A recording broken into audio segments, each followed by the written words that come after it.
হ্যাঁ, আমি ছোটবেলা থেকে নানু, মামা, খালামণি যারা আছেন তাদের কাছে বড় হই। তো ওনাদের কাছে আমি ছোটবেলাতে থাকি। থাকার পর ওনাদের কাছে থেকে আমি পড়াশুনো করি। তো 2017 সালে তখন আমি ক্লাস 9-এ পড়ি। তো 17 সালে আমি জিএসসি পরীক্ষা দেওয়ার পরে যখন আমি ক্লাস 9-এ উঠলাম, তখন আমার আম্মুর ফোন থেকে আমি একটা ফেসবুক আইডি খুলি। আমার একটা ফ্রেন্ডের মাধ্যমে তো খুলে দেয়। খুলে দেওয়ার পর কিছুদিন পর একটা আইডি থেকে আমার ফেসবুকে আমার রিকোয়েস্ট আসে। আচ্ছা, আসার পর আমি আইডিটা আমরা এটা ঘুরি। কত সালের কথা শুনছি হিয়া? 2017। ওকে। আসার পর আমি আইডিটা ঘুরি। ঘোরার পর ভালো লাগছে আমার আইডিটা, তো আমি কনফার্ম করি। করার পর একটা পর্যায়ে ওই আইডি থেকে আমাকে নক করা হয়। হাই হ্যালো, নর্মালি আমরা ফেসবুকে যেভাবে কথা বলি, হাই হ্যালো কি করেন বা কি করতেছি, তো এইভাবে কথা বলতে বলতে একটা সময় আমরা খুব ফ্রেন্ডলি হয়ে গেলাম কথা বলতে বলতে। ওকে। তো 2-3 দিন কথা বলার পর এটা হচ্ছে এপ্রিল মাসে, হ্যাঁ এপ্রিল মাসের 27 তারিখের কথা। 27 তারিখে সে আমাকে ফেসবুকে নক দেয়। তো নক দেওয়ার পর 3 দিন পর বা 2 দিন পর তার বার্থডে থাকে। তো সে আমাকে একদিন রাতে কথা বলতেছে। রাতে কথা বলার পর সে আমাকে বলতেছে যে আজকে আমার বার্থডে। তো আমি উইশ করলাম তাকে। উইশ করার পর সে বলতেছে যে যদি তুমি আমাকে কল দিয়ে উইশ করতে তাহলে ভালো লাগতো আমার কাছে। তো সে আমাকে তার নাম্বারটা ফেসবুকে মেসেঞ্জারে আমাকে দিয়ে রাখলো। বললো তোমার যদি ইচ্ছা হয় তো আমাকে একটা কল দিও। তো আমি আর তার পরদিন তাকে কল দিলাম না। তাকে আমি মে মাসের 1 তারিখে তাকে আমি কল দিই দুপুরবেলা। কল দেওয়ার পর সে আমাকে চিনতে পারে না। বলতেছে, আমি বললাম হ্যালো। তো বলতেছে কে। তারপর আমি বললাম যে উম, তাকে আমি নর্মালি বাবু বলে ডাকতাম। তো আমাদের এমন একটা ফ্রেন্ডলি একটা সম্পর্ক হয়ে গেছিল যে বাবু বাবু করে দুষ্টাইম করতাম আমরা। তো আমি বলতেছে বাবু। তো বলতেছে ও আচ্ছা, হ্যাঁ বলো। তো এভাবে 2 মিনিট কথা বলার পর আমি ফোনটা রেখে দিই। রেখে দেওয়ার পর তখন থেকে আহ আমাদের ফেসবুকে খুব কমই কথা হইতো তখন থেকে। মানে সারাদিনই ধরতে গেলে যে ফোনে কথা বলতেছে, ঠিক আছে। তো কথা বলতে বলতে যখন 2 দিন ওর সাথে আমি কথা বললাম, 2 দিন কথা বলার পর সে আমাকে রাতে কথা বলতেছে তার সাথে আমি, সে আমাকে জিজ্ঞেস করতেছে যে আচ্ছা তুমি মানে আমাকে নিয়ে তোমার চিন্তা ভাবনাটা কেমন, মানে তুমি আমাকে নিয়ে আসলে কি ভাবো। তো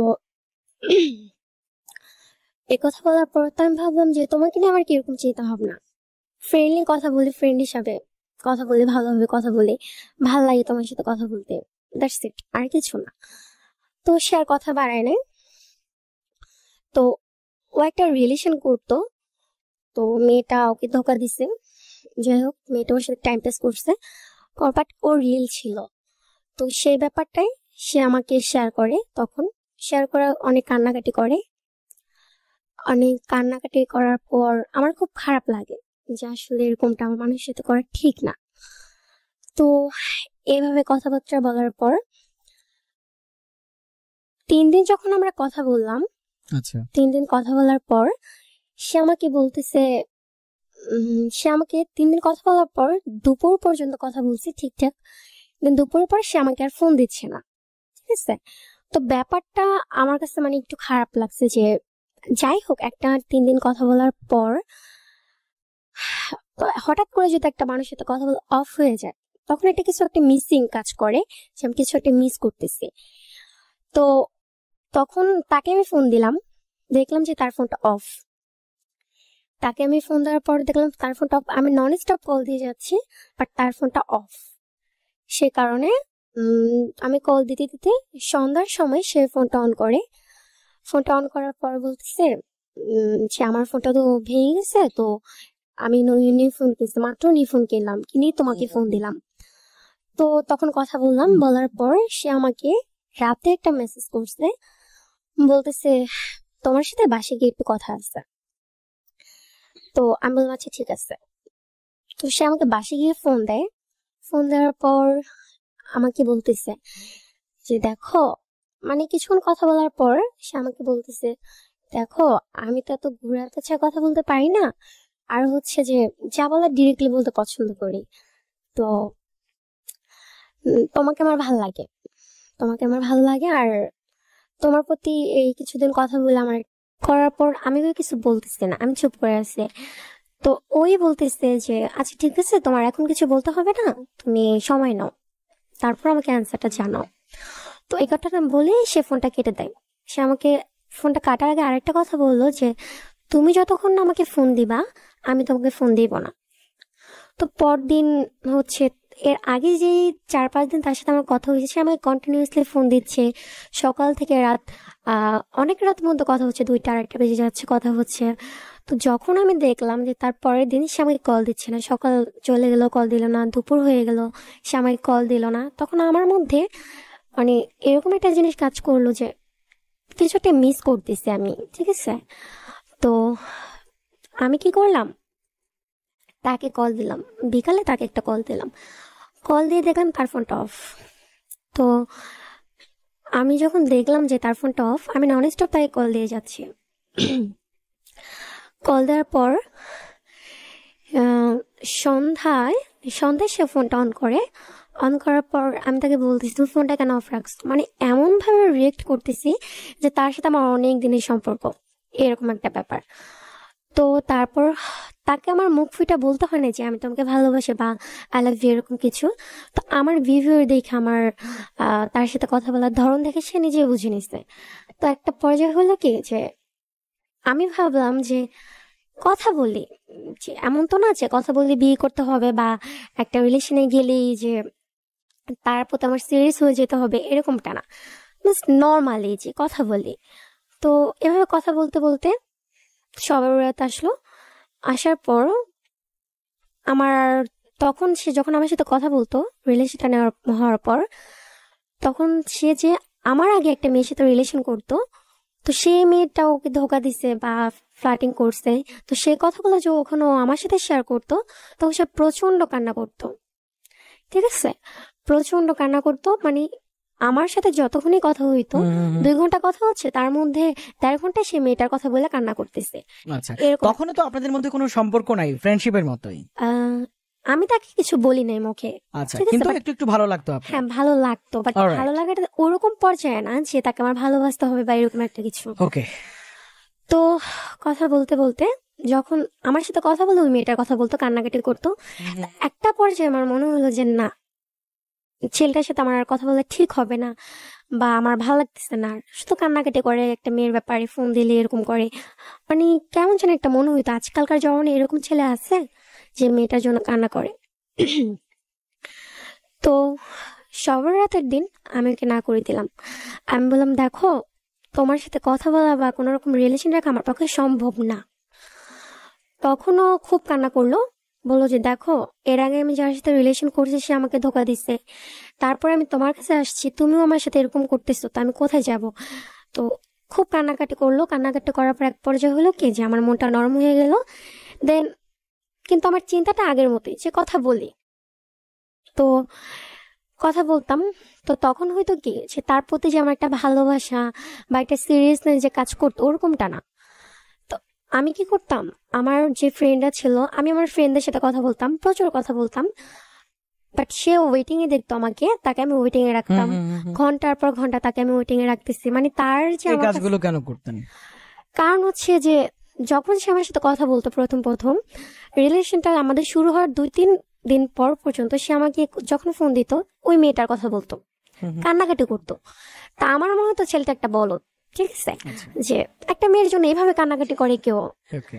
তো তা আমার ভাল লাগতো না কথা বলতে।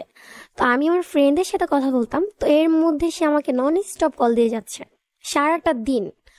তো যখন আমি আমার ফ্রেন্ডের সাথে কথা বলা শেষ করে যখন আমি দেখতাম, আমি কিন্তু ওর কলটা কেটে দিচ্ছে, আমি দেখতেছি সে কল দিচ্ছে, কেটে দিতাম। তো যখন আমার ফ্রেন্ডের সাথে কথা বলার পর সে আমাকে আবার ফোন দেয়, তখন আমাকে জিজ্ঞেস করে যে ফোনটা কেন ধরো নাই বা কার সাথে কথা বলতেছিলা। হুম, হুম, হুম। তখন আমি তাকে বলতেছি যে আমি দেখি নাই তোমার ফোন আসছে, বা আমি সেটা ইগনোর করতেছি যে আমি দেখিই নেই। তো তখন ব্যাপারগুলো আমি বুঝতাম যে ওর খারাপ লাগতেছে, বাট আমি চাইতাম কি যে ও আমার প্রতি উইক হয়ে যাওয়ার আগে ও সরে যাক আমার লাইফ থেকে, এরকম একটা জিনিস। তো এরকম 2 মাস চললো। এমন একটা সময় আসছে 2 মাসের মধ্যে যে রাত 12টা বাজে আমার ফোন ওয়েটিং পাইতো। আমি আমার ফ্রেন্ডদের সাথে কথা বলতাম, আর সেটা বেশিরভাগ সময় ওকে দেখানোর জন্যই বলতাম, কারণটা হচ্ছে যে আমি চাইতাম আমাদের থেকে সরে যাক, ঠিক আছে। তো একটা পর্যায়ে সে রাত 12টা বাজে যখন আমার ফোনে ওয়েটিং পাইতো, সে আমাকে 1টার পর ফোন দেয়। কারণ হচ্ছে 12টা পর্যন্ত আমার ফোন ওয়েটিং, 1টার বাজে তো ওয়েটিং থাকবে না। তখন আমি ভাবতাম যে আসলে কি ছেলেটা আমাকে ভালোবাসে, যে এত ওয়েটিং পায় আমার ফোন। নর্মালি তার সাথে আমি কথাও বলি না ভালোভাবে, এত ওয়েটিং পাওয়ার পরেও, তাকে আমি এত ইগনোর করার পরেও সে আমাকে রাত 1টার পরে ফোন দিচ্ছে। তো একটা মায়া কাজ করে আমার, যে আসলে কি ছেলেটা আমাকে ভালোবাসে, আর ভালোবাসা না থাকলে কি কাজগুলো করতেছে। তো এরকম ভাবে চলতে থাকে। এর মধ্যে সে আমাকে মিট করতে বলে তার সাথে। তো আমি বলছি আমি হ্যাঁ করবো করবো বলে 2 মাস ঘুরেছে। আচ্ছা, এই 2 মাসে আপনাদের কখনো দেখা হয়নি সরাসরি? না না না। ওকে। তো তখন রোজা চলতেছিল, তো রোজার মধ্যে 1 মাস, আর এর আগে ছিল 1 মাস। তো রোজারই চলে আসলো, তো ওকে আমি বলছি ঈদের পরে দেখা করবো। আচ্ছা। তো ঈদ আসলো, এর মধ্যে ওর সাথে আমার কথা বলার আমি অনেকটা কমায় দিছি, কথা বলি না, বা দিনের মধ্যে 1-2বার কথা বলি।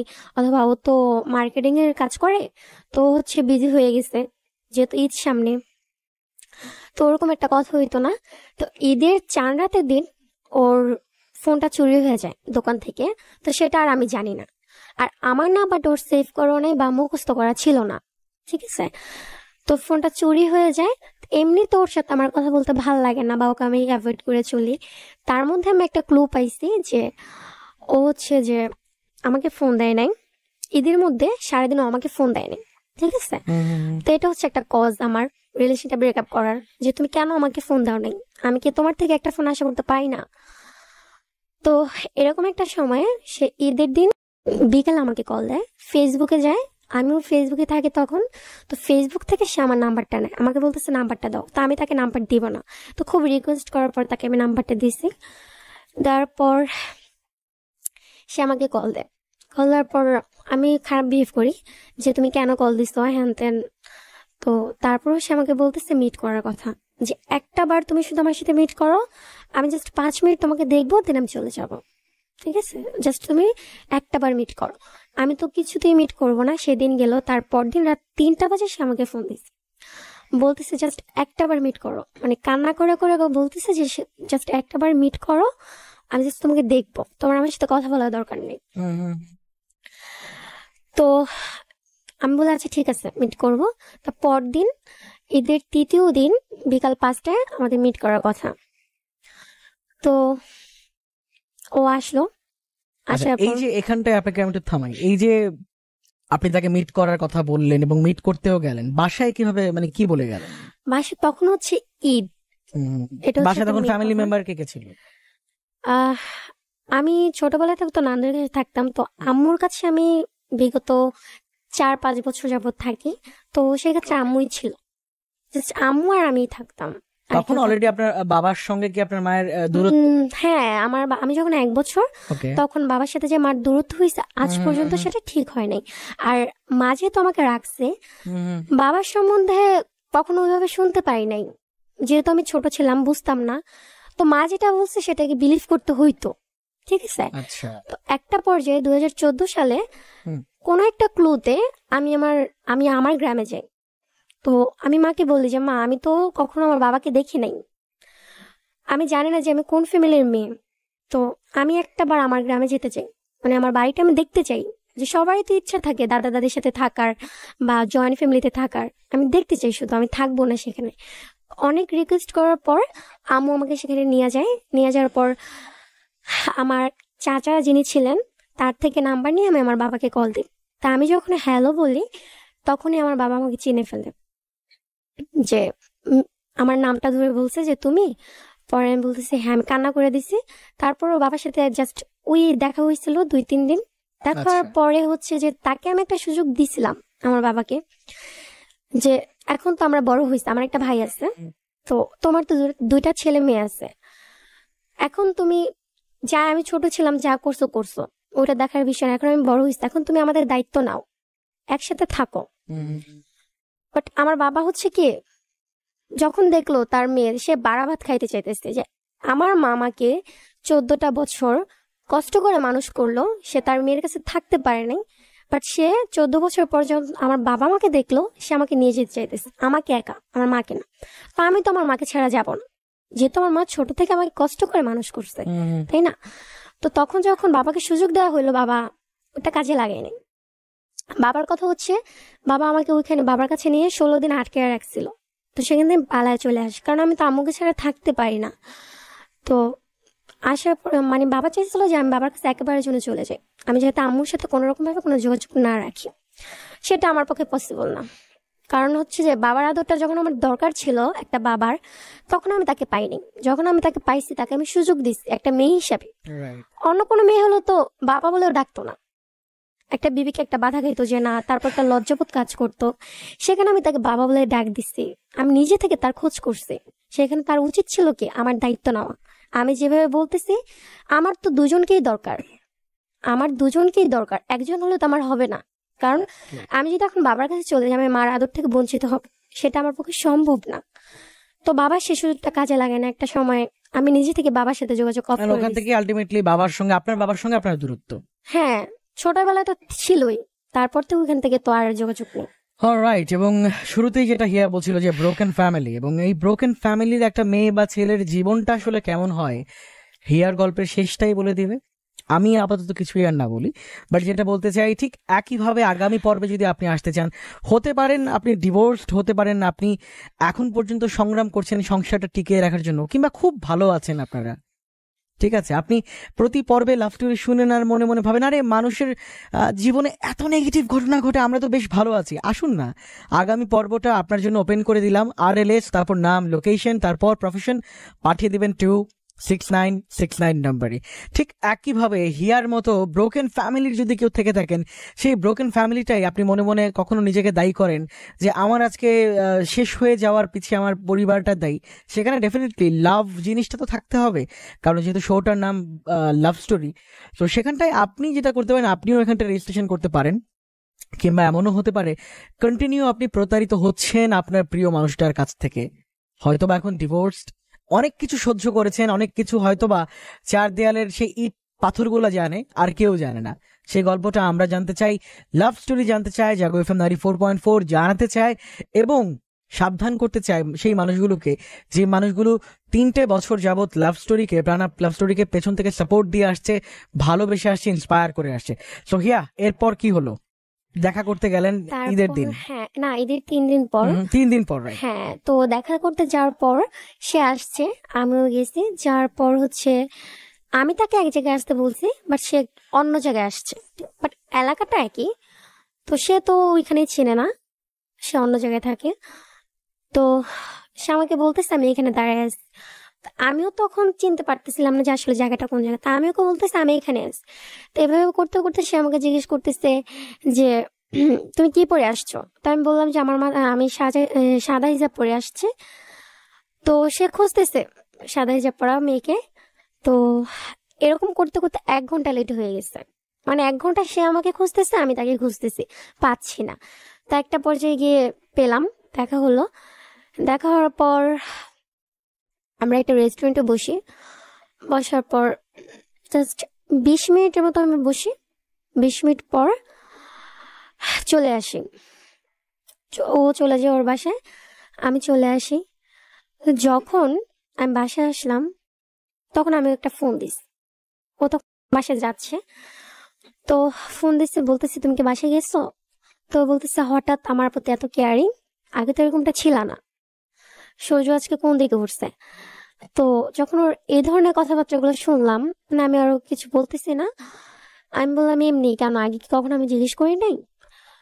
তো এভাবে কথা বলতে বলতে ওর প্রতি আমার একটা ভালো লাগা কাজ করে। ঠিক আছে, ভালো লাগা মানে এটা খুব বেশি মাত্রায় একটা ভালো লাগা কাজ করে, বলতে পারেন যে একটু একটু ভালোবাসো। তো এরকম চলতেছে। তো একটা পর্যায়ে হয় কি, আমাদের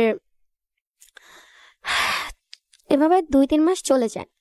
চলে যাওয়ার পর সে আমার সাথে দেখতেছি সে আমাকে আগের মতো কেয়ার করতেছে না, বা আগের মতো কথা বলতেছে না, ফোন দিচ্ছে না। এখন তার সাথে কথা বলতে গেলে সে বিভিন্ন ধরনের কল দেখাচ্ছে আমাকে, বিজিনেস দেখাচ্ছে। তো এরকম হইতে হইতে এক কথা দুই কথা তার সাথে আমার ঝগড়া হইলো। ঝগড়া হওয়ার পর এখন সে রিলেশন ব্রেকআপ করে দেবে। তো আমি চাচ্ছি না ব্রেকআপ করতে, যেহেতু এতদিনের মধ্যে তার প্রতি আমার একটা ভালো লাগা কাজ করছে বা একটু একটু ভালোবাসার জন্ম নিচ্ছে। তো তার প্রতি আমার একটা মায়া অলরেডি জন্ম নিচ্ছে। তো সেখান থেকে আমি চাচ্ছি না ব্রেকআপ করতে, বাট সে চাচ্ছে, আমি বুঝতেছি যে সে চাচ্ছে। তো এরকম করে ঝগড়া হলো। ঝগড়া হওয়ার প্রায় 1-1.5 মাসের মতো তার সাথে আমার কথা হয় না। তারপর সে আমাকে আবার নক করে ফেসবুকে। ফেসবুকে নক করার পর আবার কথাবার্তা বলে, সবকিছু মিউচুয়াল হয়। দেন সে আমাকে বলতেছে মিট করবে। তো আমি বললাম আচ্ছা, ঠিক আছে। তারপর আমরা মিট করি। আরেকবার সেকেন্ড টাইম যখন মিট করি, মিট করার পর আমার ছোট যে মামা ছিল, আমার ছোট মামা আমাকে দেখে ফেলে। ঠিক আছে, ছোট মামা দেখে ফেলার পর সে বাসায় ওর সাথে দেখে আমাকে। তো সে বাসায় ব্যাপারটা জানায় যে ওর সাথে এরকম এরকম একটা ছেলেকে দেখছি। তো আমি যখন বাসায় আসলাম তখন প্রেশারটা আমার উপর এসে পড়লো যে তুমি কোন ছেলের সাথে ছিলা, কেন গেছো, কি হয় তোমার, বিভিন্ন ধরনের মানে কোশ্চেন আমাকে করতেছে। বলছিনি তো যে একটা ফ্যামিলি থেকে কি ধরনের প্রেশার কারণ ক্রিয়েট করা আপনি হয়। আলটিমেটলি আপনার মামার সঙ্গেই থাকতেন। না না, তবে পাশাপাশি থাকতাম। আচ্ছা, কাছাকাছি। হ্যাঁ, যেহেতু ছোট থেকে তারা আমাকে মানুষ করছে, আমার প্রতি আমার মার থেকে আমি মনে করি যে তাদের দায়িত্বটা মানে অধিকারটা অনেক বেশি। ওকে। ঠিক আছে, তো সেখান থেকে আর ছোট মামা আমাকে খুবই আদর করতেন। তো আর তখন বলারই কথা, কারণ বয়সটা আমার কম ছিল, ক্লাস 9-এ পড়তাম মাত্র আমি। তো একটা ছেলের সাথে আমাকে দেখছে। তো যখন আমি বাসায় আসলাম, আমার বাসা থেকে তো আমাকে বিভিন্নভাবে প্রেশার ক্রিয়েট করতেছে, কে কোথায় ছিল, কেন গেছো, ওইটা সেটা। তখন আমার মা আমাকে একটা পর্যায়ে কি করে মারে। মারার পর বলতেছে তুই ঘর থেকে বের হয়ে, যার সাথে দেখা করতে গেছো তার কাছে চলে যা। ঠিক আছে, তো আমি কি করি, রাগ করে কি করে ঘর থেকে বের হয়ে যাই। আম্মু আমাকে মারছে, সে আগে আমি ঘর থেকে বের হয়ে যাই। বের হয়ে যাওয়ার পর আমি আমার একটা ফ্রেন্ডের বাসায় চলে যাই। চলে যাওয়ার পর আমি আহ, আমার যে হাজবেন্ড, তো ওনাকে আমি ফোন করি যে এরকম এরকম তোমার সাথে আমাকে দেখছে, তো এরকম এরকম বলছে বাসা থেকে, আমাকে তো বের করে দিছে। তো ও আমাকে বুঝাইতেছে যে বাসায় চলে যাও, ওইটা সেটা হ্যান ত্যান। ঠিক আছে, তো আমি বললাম আচ্ছা ঠিক আছে তুমি ফোন রাখো। ঠিক আছে, তো রাত যখন 12টা বাজে, আমি তো রাগ করে বাসে যাচ্ছি না। তো রাত যখন 12টা বাজে তখন আমাকে তো বিভিন্ন নাম্বার দিয়ে আমার ফ্যামিলি থেকে ফোন দেওয়া হচ্ছে যে রাগ করে মা বলছে, তার জন্য বাসা থেকে বের হয়ে গেছি। আধা ঘন্টা পরে ফ্যামিলির সব মেম্বার আমাকে ফোন দিচ্ছে বিভিন্ন নাম্বারে, মামা, বড় মামা, মামি, খালামণি, ছোট মামা, মা। তো ফোন দিচ্ছে, আমি কারো ফোন রিসিভ করতেছি না। ঠিক আছে, তখন হচ্ছে আমার বাবার সাথে আমার যোগাযোগটা আছে, কিছুটা হালকা হালকা যোগাযোগ আছে। তখন আমার আমার কথা হচ্ছে আমি আব্বুর কাছে চলে যাব রাগ করে। ঠিক আছে, তো বাবার কাছে আর যায়নি। বাবা আমাকে ফোন দেয়, আমি শুধু বাবার ফোনটা রিসিভ করি। রিসিভ করার পর বলতেছে যে তুমি কোথায় আছো। আমি বলতেছি এরকম এরকম আম্মু আমাকে মারছে, আমি তোমার কাছে চলে আসবো, এরকম বলতেছে। তো আব্বু বলতেছে আচ্ছা ঠিক আছে, এত রাতে তুমি কিভাবে আসবা, একটা মেয়ে তুমি, আমি সকালে তোমার ভাইকে পাঠাবো, সকাল সকাল তোমার ভাইকে পাঠিয়ে দেবো, তুমি তোমার ভাইয়ের সাথে চলে আসো। তখন আমি বললাম আচ্ছা ঠিক আছে আমি চলে যাব। তারপর যেভাবেই হোক আমার আমার ছোট মামাকে যখন আমাকে ফোন করলো, বিভিন্ন নাম্বার দিয়ে ফোন দিয়েছে, তখন আমি ছোট মামার ফোনটা ধরি। মামা তো আমাকে বিভিন্ন ভাবে কনভিন্স করতেছে বাসায় চলে আয়, আম্মু তো বকছে, তো কি হয়েছে। তো একটা পর্যায়ে হলো আমাকে মিথ্যা কথা বলে বাসায় আনছে যে তোমার আম্মুর মাথা ফাইটা গেছে, তুমি তাড়াতাড়ি বাসায় আসো। তো মার মাথা ফাইটে যতই হোক, মা তো ভালো তো বাসি, হয়তো একটু রাগ করছি। তো মামা এসে আমাকে বাসায় নিয়ে গেল। তো গিয়ে দেখতেছি কিছুই হয় নাই, এভাবে মিথ্যা কথা বলে আমাকে নিয়ে গেছে। নিয়ে যাওয়ার পর আম্মু তো আমাকে রাখবেই না, আম্মু রাগ করে আমাকে আব্বুর কাছে দিয়ে দিবে যে তুই চলে যা তোর বাবার কাছে, তোর আমি রাখতে পারবো না। তো আমিও বলতেছি হ্যাঁ আমি চলে যাবো বাবার কাছে। তো সকালবেলা ভাইয়া আসছে, 9টার দিকে ভাইয়া আসছে। আসার পর ভাই আমাকে নিয়ে যাবে, আমিও চলে যাবো ভাইয়ের সাথে।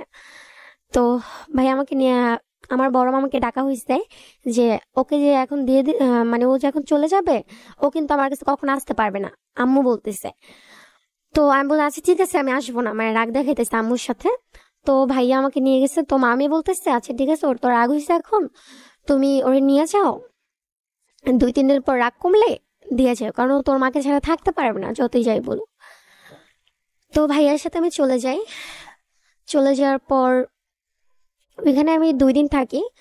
2 দিন থাকার পর তো আর থাকতে পারতেছি না, আম্মুকে ছাড়া চলে আসি। চলে আসার পর অপূর্বর সাথে, মানে আমার যিনি হাজবেন্ড তার নাম অপূর্ব। ওকে। তো অপূর্বর সাথে আমি আবার কথা বলা স্টপ ওর সাথে আমার, ঠিক আছে। এরকম 1 সপ্তাহ 2 সপ্তাহের মতো কথা বলি নাই, দেন আবার ফোন দিছে, আবার কথা বলতেছি। তো এরকম করে রিলেশনটা চলতে থাকে, ঠিক আছে। তো 7-8 মাস যখন যায় তখন তার আমার কাছে কিছু চাহিদা থাকে, ঠিক আছে। সে আমাকে বলে যে ফিজিক্যাল কিছু ডিমান্ড থাকে তার, আমাকে সে। আচ্ছা, এই জায়গাটা একটু থামাই আপনাকে। তখনও তো আপনাদের রিলেশনশিপ চলছে, বিয়ে করেন নাই তখন? না না না। সো রিলেশনের কতদিন পর এই ডিমান্ডটা তিনি করে বসলেন? সেখান থেকে শুরু করি আমরা। তো যখনও আমাকে প্রস্তাবটা দেয় যে ফিজিক্যাল একটা ডিমান্ড তার, তো আমি তখন তোকে বললাম যে আমাদের তখন বিয়ে হয় নাই, ঠিক না। তো আমি করতে পার, তোমার সাথে আমি এটার মধ্যে একমত হতে পারবো না। তো সে আমাকে বিভিন্নভাবে কনভিন্স করার চেষ্টা করে। তো তাকে আমি তখন বলে যাচ্ছি, ঠিক আছে তাহলে তুমি আমাকে বিয়ে করো, তুমি আমাকে বিয়ে করো। তখন সে আমাকে বলে আচ্ছা ঠিক আছে বিয়ে করব। তো এইভাবে, তো তারপর এটা স্টপ। তো তারপর কথা বলতে বলতে আবার রিলেশন তো কন্টিনিউ হচ্ছে। উনি যেই জিনিসটা চাচ্ছিলেন ওই জিনিসটার জন্যই কি আসলে তিনি আসলে বিয়েটা তখন করতে চান নাকি? হ্যাঁ, মূলত তো আমার সেটাই মনে হচ্ছে, কারণ আমি যখন তাকে বললাম যে আমাদের এখনো বিয়ে হয় নাই, তো আমরা এরকম একটা সম্পর্কে কিভাবে জড়াই, আচ্ছা। তখন আমি তাকে বললাম যে ঠিক আছে তাহলে তুমি আমাকে বিয়ে করো। তো আমাকে বলতেছে যে বিয়ে তো তোমাকে আমি করবই, যেহেতু তোমাকে আমি ভালোবাসি, তোমার সাথে একটা রিলেশন আছে, আমি তোমাকে তো বিয়ে করবই। তো আমরা করি, সমস্যা কি, আমরা একটা সম্পর্কে জড়াই, আমরা আরেকটু ঘনিষ্ঠ হই। আচ্ছা, ফিজিক্যাল রিলেশন করলে সম্পর্ক ঘনিষ্ঠ হয়, এটা ওনার মতে। ঠিক আছে, বাহ, তারপর যে একজন বিএফ হিসাবে তোমার কাছ থেকে কি আমার এটা, মানে আমি এতটুকু ডিমান্ড করতে পারি না, তার কথাগুলো ছিল এরকম। তো সে আমাকে প্রচন্ড ভাবে প্রেশার ক্রিয়েট করতেছে। সে বলতেছে আমি তাকে ভালোবাসি না, তুমি আমাকে কেমন ভালোবাসো, যে আমার একটা ছোট্ট আবদার তুমি রাখতে পারবা না, ওইটা সেটা হ্যান ত্যান। তো আমি তাকে বললাম যে তোমার যদি এটাতে মনে হয় যে ফিজিক্যাল রিলেশন না করলে আমি তোমাকে ভালোবাসি না, তাহলে ঠিক আছে, ওই রিলেশনটা করে আমি তোমাকে বিশ্বাস করতে পারবো না যে আমি তোমাকে ভালোবাসি, ঠিক আছে। তো তোমার যা করার, তুমি যদি ইচ্ছা হয় যে রিলেশন ব্রেকআপ করবা, ঠিক আছে তুমি করতে পারো, আমার কোনো আপত্তি নেই। তো তখন এটাই স্টপ, তারপর আর আমাকে কিছু বলে না। তো এরকম চলতে থাকে। যখন রিলেশন আমাদের 10 মাস, হ্যাঁ যখন 10 মাস, তখন আমরা তার এই ফিজিক্যাল ডিমান্ডটা তখন আবার জেগে ওঠে। আচ্ছা, ঠিক আছে, 8 রিলেশনের 8 মাসে একবার, 10 মাসে 2 মাস পরে আবার। আবার জেগে ওঠে। ওকে। তখন আমি তাকে বললাম, একই কথা বলছি, বিয়ে করো। তো সে আমাকে এভাবে বললো যে আমাদের এরকম একটা কথা হইলো যে সে আমাকে বিয়ে করবে,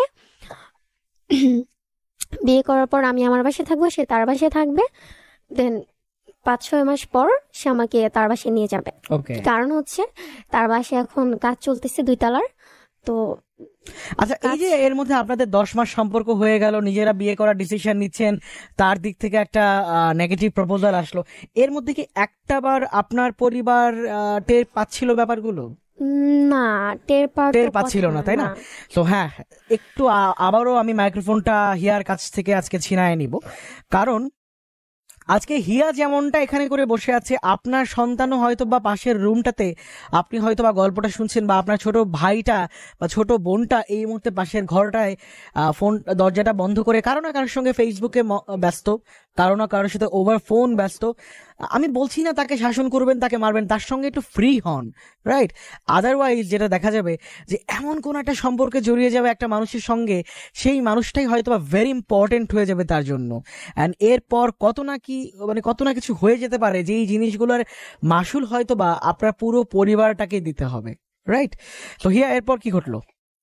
তারপর তো এরকম সে আমাকে বিয়ের পর আমার বাসায় থাকবো, তো সে আমাকে 5 মাস পরে নিয়ে, 5-6 মাস পর, মানে কোরবানি দেওয়ার পরে সে আমাকে নিয়ে যাবে তার বাসায়।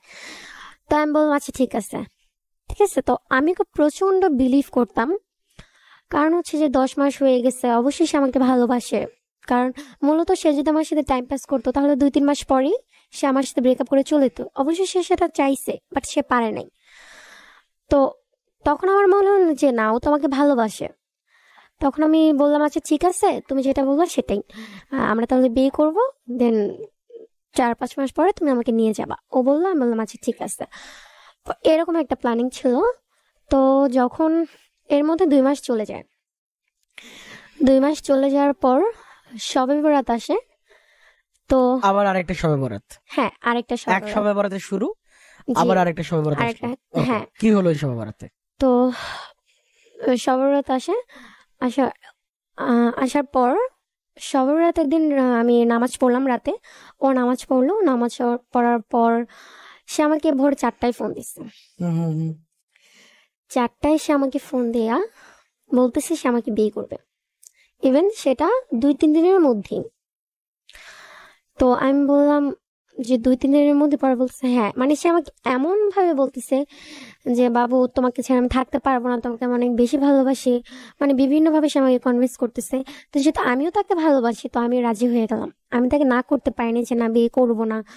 তো আর আমার ফ্যামিলি থেকে এরকম একটা ব্যাপার ছিল যে মেট্রিকটা দেওয়ার পরে আমাকে বিয়ে দিয়ে দেওয়া হতো। তো ভাবলাম যে আমি তো এখন তখন আমি অলরেডি ক্লাস 10-এ উঠে গেছি, তো এখন তো ক্লাস 10-এ পড়ি। তো মেট্রিক দেওয়ার পরে তো মানে আমার ফ্যামিলি থেকে বলা বলি হচ্ছিল, তখন অলরেডি আমাকে মানে সম্বন্ধ আসতো আমার জন্য, হুম দেখতে হুম। আসতো। তো আমি তো রাজি ছিলাম না, যেহেতু আমি একটা রিলেশনশিপে আছি, বাট সেটা তো আমি বলতে পারতেছি না কাউকে। তো যেহেতু আমি জানি যে মেট্রিকের পর বা ইন্টার ফার্স্ট ইয়ারে ওঠার পর আমাকে বিয়ে দিয়ে দিবে, তখন আমি যেহেতু ও আমাকে বলেছে বিয়ে করবে, তখন আমি আর ওকে না করতে পারি নাই, কারণ আমি খুব প্রচন্ড ভালোবাসি। আমার কথা হলো যে বিয়ে তো আমাকে দিয়েই দিবে, তাই না? আর হচ্ছে যে আমি ওর ব্যাপারটা যখন আমরা সিদ্ধান্ত নিই যে আমরা বিয়ে করব, তখন আমি হালকা কিছু আমার আম্মুকে জানাইছিলাম, ঠিক আছে, যে মা, আমি এরকম এরকম, এই ছেলেটা আমাকে পছন্দ করে, তো ও আমাকে বিয়ে করতে চায়। আম্মু হচ্ছিল কি মূলত, আম্মুর যে নর্মালি কথা যে তুমি হচ্ছে তোমার বাবা নাই, ঠিক আছে, তুমি মামা মামিদের কাছে বড় হইছো, আর হচ্ছে যে আমি তোমাকে এমন কোনো ছেলের কাছে দিতে চাই না যেখানে গেলে তুমি সম্মান পাবা না, ঠিক আছে।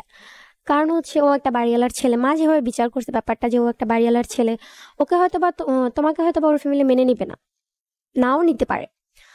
ওর ফ্যামিলি একটা ইচ্ছা থাকতে পারে যে ও একটা বাড়িওয়ালার ছেলে, ওর ফ্যামিলি একটা বাড়িওয়ালার মেয়ে আনবে, এরকম একটা ইচ্ছা থাকতেই পারে। তোমার সেই দিক থেকে মা বলতেছিল না, মানে অপূর্বকে পছন্দ করেনি আম্মু। তার মধ্যে হচ্ছে আমার মার সবসময় একটু ইচ্ছা ছিল যে একটু বয়স্ক ছেলের কাছে আমাকে বিয়ে দেওয়ার। তো মানে আপনার চাইতে একটু বেশি ম্যাচিওর, এই হ্যাঁ, তো? একটু বেশি ম্যাচুর, 7 ওকে। বছর, আমার 7 বছর বড়, 10 বছর 12 বছর বড়, এরকম একটা ছেলের কাছে আমাকে বিয়ে দিতে চাইছে। কারণ হচ্ছে আম্মুর কথা হচ্ছে যে একটু অল্প, তারপর সে বিয়ে করবে, এখন তার কাছে টাকা নেই, সে যে বিয়ে করবে তার কাছে টাকা নেই। সম্পর্কের কতদিন পর এই বিয়ের সিদ্ধান্তটা? 1 বছর, একদম 1 বছর 2 দিন, মানে 3 দিনের মাথায় আমরা বিয়ে হুম করছি, হুম 1 হুম। বছর 3 দিন আমরা বিয়ে করছি। আচ্ছা। বাট এটা বলতেছে সে 1 বছর এখন 2 দিন। না, আমরা ছিলাম ওই জায়গাটাতে যে আপনার মা 7টায় অফিসে চলে যাবে না, বা তার বাসা আগে থেকে বের একটু হবে। কাহিনী আমি বলতেছি, শিওর। মিস করে গেছি। এখন তার কাছে টাকা নেই, সে কিভাবে বিয়ে করবে? তো আমাকে বলতেছে যে তুমি কিছু টাকা নিয়ে নাও বাসা থেকে, নাহলে বিয়েটা কিভাবে করব। তো সে আমাকে এমন ভাবে কনভিন্স করছে যে এখন বিয়েটা মূলত মানে হচ্ছে যে লক্ষ্য, যে বিয়েটা করতেই হবে, এরকম একটা ব্যাপার। তো আমাকে সে বলতেছে টাকা নিতে। তো আমি বললাম টাকা কিভাবে নেবো, টাকা তো এখন নাই, যেহেতু মাসের শেষ, এখন আম্মু স্যালারি পায় না, আর ঘরও টাকা নাই, তো আমার কাছেও টাকা নেই, আমি কিভাবে টাকা নেবো? তো সে আমাকে বলতেছে দেখো বাবু, আমার কাছেও টাকা নেই এখন, আর আলমারির চাবি তো বাবার কাছে, আমি পাইতেছি না, নিতে পারতেছি না, তুমি একটু ম্যানেজ করো, তোমার কিছু গহনা নাও, আমাকে বলতেছে। তো আমি তখন বললাম আচ্ছা ঠিক আছে, আমি দেখি। তখন আমি আম্মুর 1 ভরির একটা চেন আর হচ্ছে একটা আংটি নেই, নেওয়ার পরে তো আম্মু তো সকাল 7টা বাজে চলে যায়। চলে যাওয়ার পরে আমিও ঘুম থেকে উঠছি, ঘুম থেকে ওঠার পর আমি লাগেজটা গুছাচ্ছি, আমার 2 সেট জামা কাপড় আর কিছু জিনিসপত্র, লাগেজটা গুছাচ্ছি, এরকম একটা সময় আমাকে গেট নক করতেছে। তা আমি তো ভয় পেয়ে গেছি, কে আসছে, এই সময় তো কেউ আসার কথা না। তো গেট খুলে দেখে যে আম্মু। তা আমি তো পুরো অবাক যে আম্মু এই টাইমে। তো আম্মু আমাকে বলতেছে আমার মনটা আজকে ভাল লাগতেছে না, আমার কাজে যেতে ইচ্ছা করতেছে না। আর সে অর্ধেক রাস্তা থেকে আবার ব্যাক আসছে। তো বলতেছে যে আমার ভালো লাগতেছে না, মনটা কেমন জানি লাগতেছে, মনে হইতেছে কিছু একটা হইব, তো কর, আমি পরে যাবো কাজে, ঠিক আছে। তো আম্মু 9টার দিকে কাজে চলে গেল। তো আম্মু বলতেছে তুই কি করস? আমি বলতেছি যে আম্মু যে জামা কাপড়গুলো গুছিয়ে রাখতেছি। তো আম্মু সেটাই বিশ্বাস করছে। আমার মা তখন আমাকে এতটা বিলিভ করতো যে সে মাসে যে বেতনটা স্যালারিটা পাইতো সেটা সে আমার হাতে এনে দিত। আচ্ছা মানে সংসারের যাবতীয় যত খরচ মানে টাকাটা আমার কাছেই থাকতো, ঠিক আছে। আমার মা তো জানে যে আমার মেয়ে তো কখনো না বলে একটা কেউ ধরবে না, বা কিছু লাগলে তো আমাকেই বলবে। তো সে সময় আম্মু কি করলো, 9টার দিকে আম্মু চলে গেল। তা আম্মু চলে যাওয়ার পর আমি তো লাগেজটা গুছাইছি, গোসল টোসল করলাম, করার পর দেখছি 10টা বাজে গেছে, সে আমাকে ফোন দিচ্ছে না। তার কিন্তু সকাল 8:30 আসার কথা, তো সে ফোন দিচ্ছে না। 10:30টার সময় তাকে আমি ফোন দিলাম। ফোন দেওয়ার পর দেখতেছি সে ঘুমাচ্ছে। মানে তার যে আজকে বিয়ে সেটা তার খেয়াল নাই, সে যে আজকে বিয়ে করবে।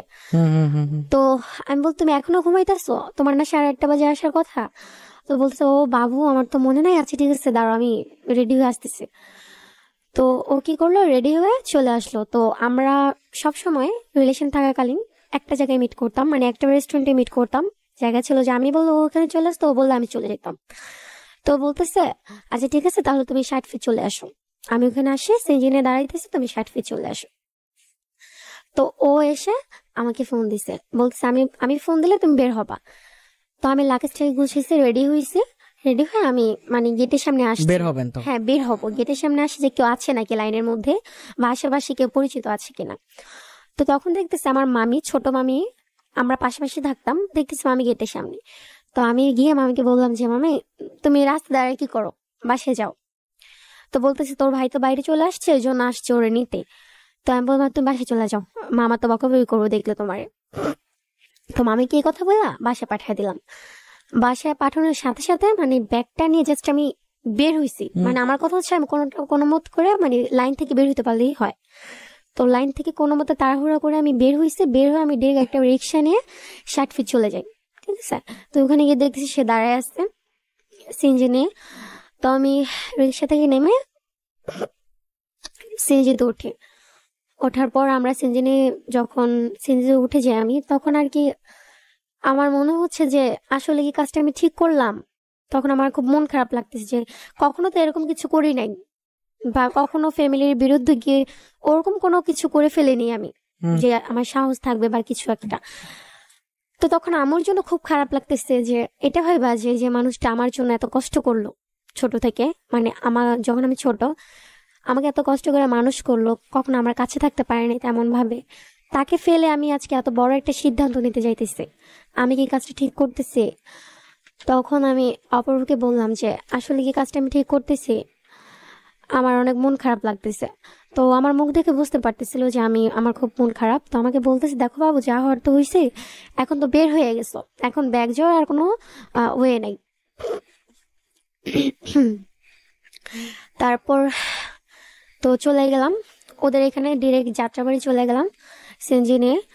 যাত্রাবাড়ি যাওয়ার পর যেই শপিং মলে ওদের দোকান ছিল, ওই শপিং মলে পাশে আরেকটা শপিং মল ছিল। তো ওইখানে গিয়ে আমার লাগেজটা একটা ছোট ভাইয়ের দোকানে রাখলো, ওর একটা ছোট ভাই।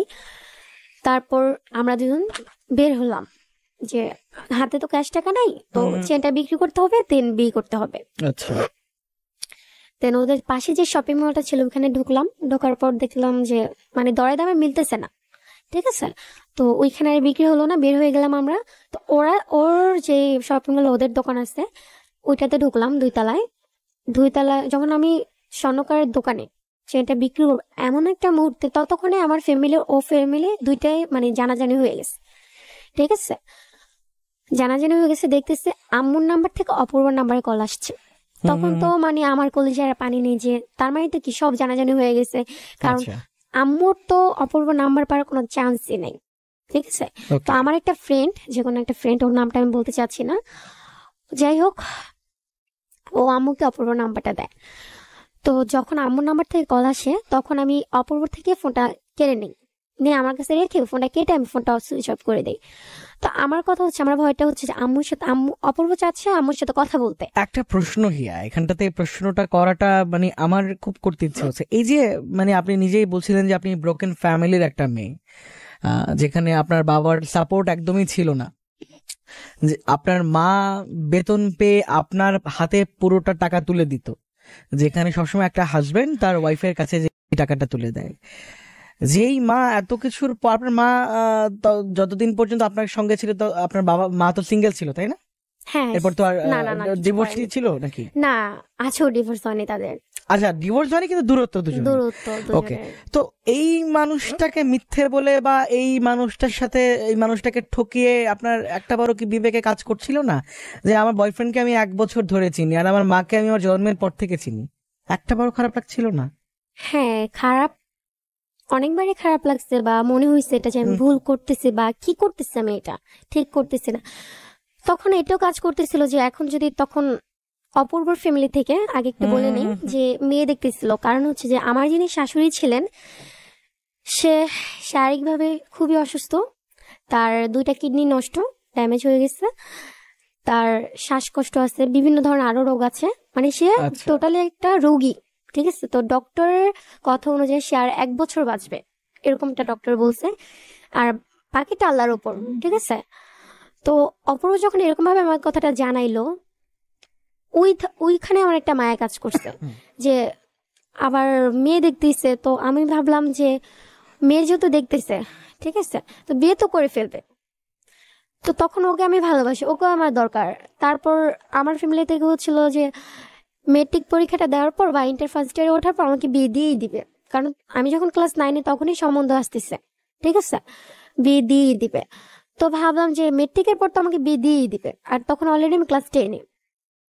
তো আর অপূর্ব ভেবে বলতেছে ওর জন্য মেয়ে দেখতেছে, তো আমি কি করব, তখন কি করা উচিত? আর ওকে আমি ভালোবাসি, ওকে আমার লাগবে, ঠিক আছে, এরকম একটা ব্যাপার। তো সেখান থেকে আর কি আমার এই সিদ্ধান্তটা নেওয়া, ও যখন বলছে আমাকে, আমি না করতে পারিনি, ঠিক আছে। আচ্ছা, মানে ও বলার কারণে আপনি আপনার মায়ের কথা ভুলে গেলেন, আপনার পরিবারের কথা, ভুলে মামা গেছি মামি? ব্যাপারটা এমন না, কারণ ও যখন আমার কথাটা বলছে আমি কিন্তু আমার মাকে জানাইছি, ব্যাপারটা শেয়ার করছি। আপনার মা তখন মেনে নিচ্ছিল না ব্যাপার? না, আমার মা উল্টো আমার প্রতি রাগ দেখাচ্ছিল, ওকে। বলতেছিল যে এই ছেলের সাথে রিলেশন রাখলে ওইটা হবে সেটা হবে, কথা বলবো না, কারণ হচ্ছে যে ওর এজ একটু কম, মানে আমার মা যেমনটা চাচ্ছিল তার থেকে একটু কম। আচ্ছা, ঠিক আছে। এরপর কি হলো? মানে ফোনটা সুইচ অফ করে দিলেন, হ্যাঁ, তারপর ফোনটা কি হলো? সুইচ অফ করে দিলাম, তারপর চেনটা বিক্রি করলাম। তো আমার কথা হচ্ছে ফোনটা চেইনটা কি আপনার ছিল না আপনার মায়ের ছিল? আম্মুর ছিল। ওকে, তারপর কি হলো? তো যখন আমি ফোনটা বন্ধ করে দেওয়ার কারণ হচ্ছে, আমার কথা হচ্ছে আম্মু তো কান্নাকাটি করতেছে, এটা তো আমি বুঝতে গেছি যে আম্মু কান্নাকাটি করতেছে। তো অপূর্বকে যদি কোনোভাবে কনভিন্স করে যদি আমাকে আবার বাসায় ব্যাক করার কথা বলে, তখন অলরেডি সবাই জানাজানি হয়ে গেছে, আমার তো মান সম্মান থাকবেই না, বাসায় গেলে আমাকে প্রচন্ড ভাবে মারধর করা হবে। তারপর হচ্ছে এভাবে আমি আমার যাকে আমি ভালোবাসি তাকেও আমি হারাবো, ঠিক আছে। তো সেই ক্ষেত্রে মানে সেদিক থেকে আমি ফোনটা নিয়ে বন্ধ করে দিলাম, তারপর চেনটা বিক্রি করলাম। চেনটা বিক্রি করার পর ওদের মার্কেটে 4 তলায় ও একটা কাজী অফিস আছে, সেখানে আগে থেকে কথা বলে রাখছিল। তো রাখার পর আমার যে জন্মদিনের কার্ডটা ছিল সেটাতে 16 বছর দেওয়া ছিল আমার, ঠিক আছে। ওকে। তো 16 বছর বয়সে তার বিয়ে হবে না, কাজী তো বিয়ে দিবে না। তো কি হইলো, তো নিচে আসলাম, নিচে আসার পর একটা ফটোকপির দোকানে গেলাম। ওইখানে গিয়ে হলো কি, মানে 2002 সালে জন্ম, তো তো সেটাকে কেটে শূন্য দেওয়া হয়েছে, মানে 2000 সালে জন্ম আমার, এরকম একটা কিছু করা হয়েছে। তো করার পর এটা ফটোকপি করে ওই পেজটা আমাকে দিল, দেন আমরা গেলাম, আবার রিটার্ন গেলাম কাজী অফিসে। যাওয়ার পরে কাজী তো ধরে ফেলছে যেটা নকল করা হয়েছে। ধরে ফেলার পর কাজী বলতেছে যে এখানে তো আমি বিয়ে পড়াতে পারবো না তোমাদের। তো ওই কাজে আরেকটা কাজের কাছে নিয়ে গেছে, আরেকটা কাজের কাছে নিয়ে গেছে। নিয়ে যাওয়ার পর সেখানে আমাদের বিয়েটা হয়, ইসলাম শরীয়তে বিয়েটা হয় আমাদের। তারপর হচ্ছে কোর্ট ম্যারেজ করি আমরা। করার পর অবশ্য কিছু টাকা বেশি লাগছে সেখানে, যেহেতু আমি ছোট, ঠিক আছে। এই টোটাল টাকাটা, বিয়ের টোটাল টাকাটা হচ্ছে তুমি বেয়ার করো? হ্যাঁ, আমি। ওকে। তো বিয়েটা হয়ে গেল আমাদের মে মাসের 3 তারিখ, বৃহস্পতিবার ছিল, বিকাল 5:30টায় বিয়েটা হয়ে গেল। তখন আমার মনে হচ্ছিল না যে আমি বিয়ে করে বের হয়েছি, ঠিক আছে। মানে এই বোর্ডটা আমার কাজ করতেছিল না যে আমি কত বড় একটা সিদ্ধান্ত নিয়ে ফেলছি বা করে ফেলছি। তো তারপর আমরা বের হয়ে যাই, বের হয়ে যাওয়ার পর ফোনটা অফ করে রাখি, আমি ফোনটা অন করি না। তারপর বিয়ে হয়ে গেল। তো আগে থেকে প্ল্যানিং করা ছিল যে বিয়ে হওয়ার পর আমরা কক্সবাজার বা অন্য ঢাকার বাইরে কোথাও একটা যাবো, ঠিক আছে। তো ও কি করলো, মানে আর গেল না, ওর একটা ছোট ভাইয়ের বাসা আমাকে নিয়ে গেল। মানে ছোট ভাইয়ের সাথে কথা বলা ঠিকঠাক ছিল। তো ছোট ভাইয়ের আম্মু বাসায় ছিল না, তো ফ্যামিলি ছিল ওইভাবে। তো ওইখানে আমাকে নিয়ে গেল। নিয়ে যাওয়ার পর ওইখানে আমরা 2 দিন থাকি। যখন নিয়ে যায় তারপর দিন, আমার বিয়ের পর দিন, আমি আমার আম্মুর সাথে কথা বলি। আম্মু ফোন দিচ্ছে, ফোন দিতেছে দিতেছে আমি ফোনটা রিসিভ করি। একটা পর্যায়ে ফোনটা রিসিভ করার পর কথা বললাম আম্মুর সাথে।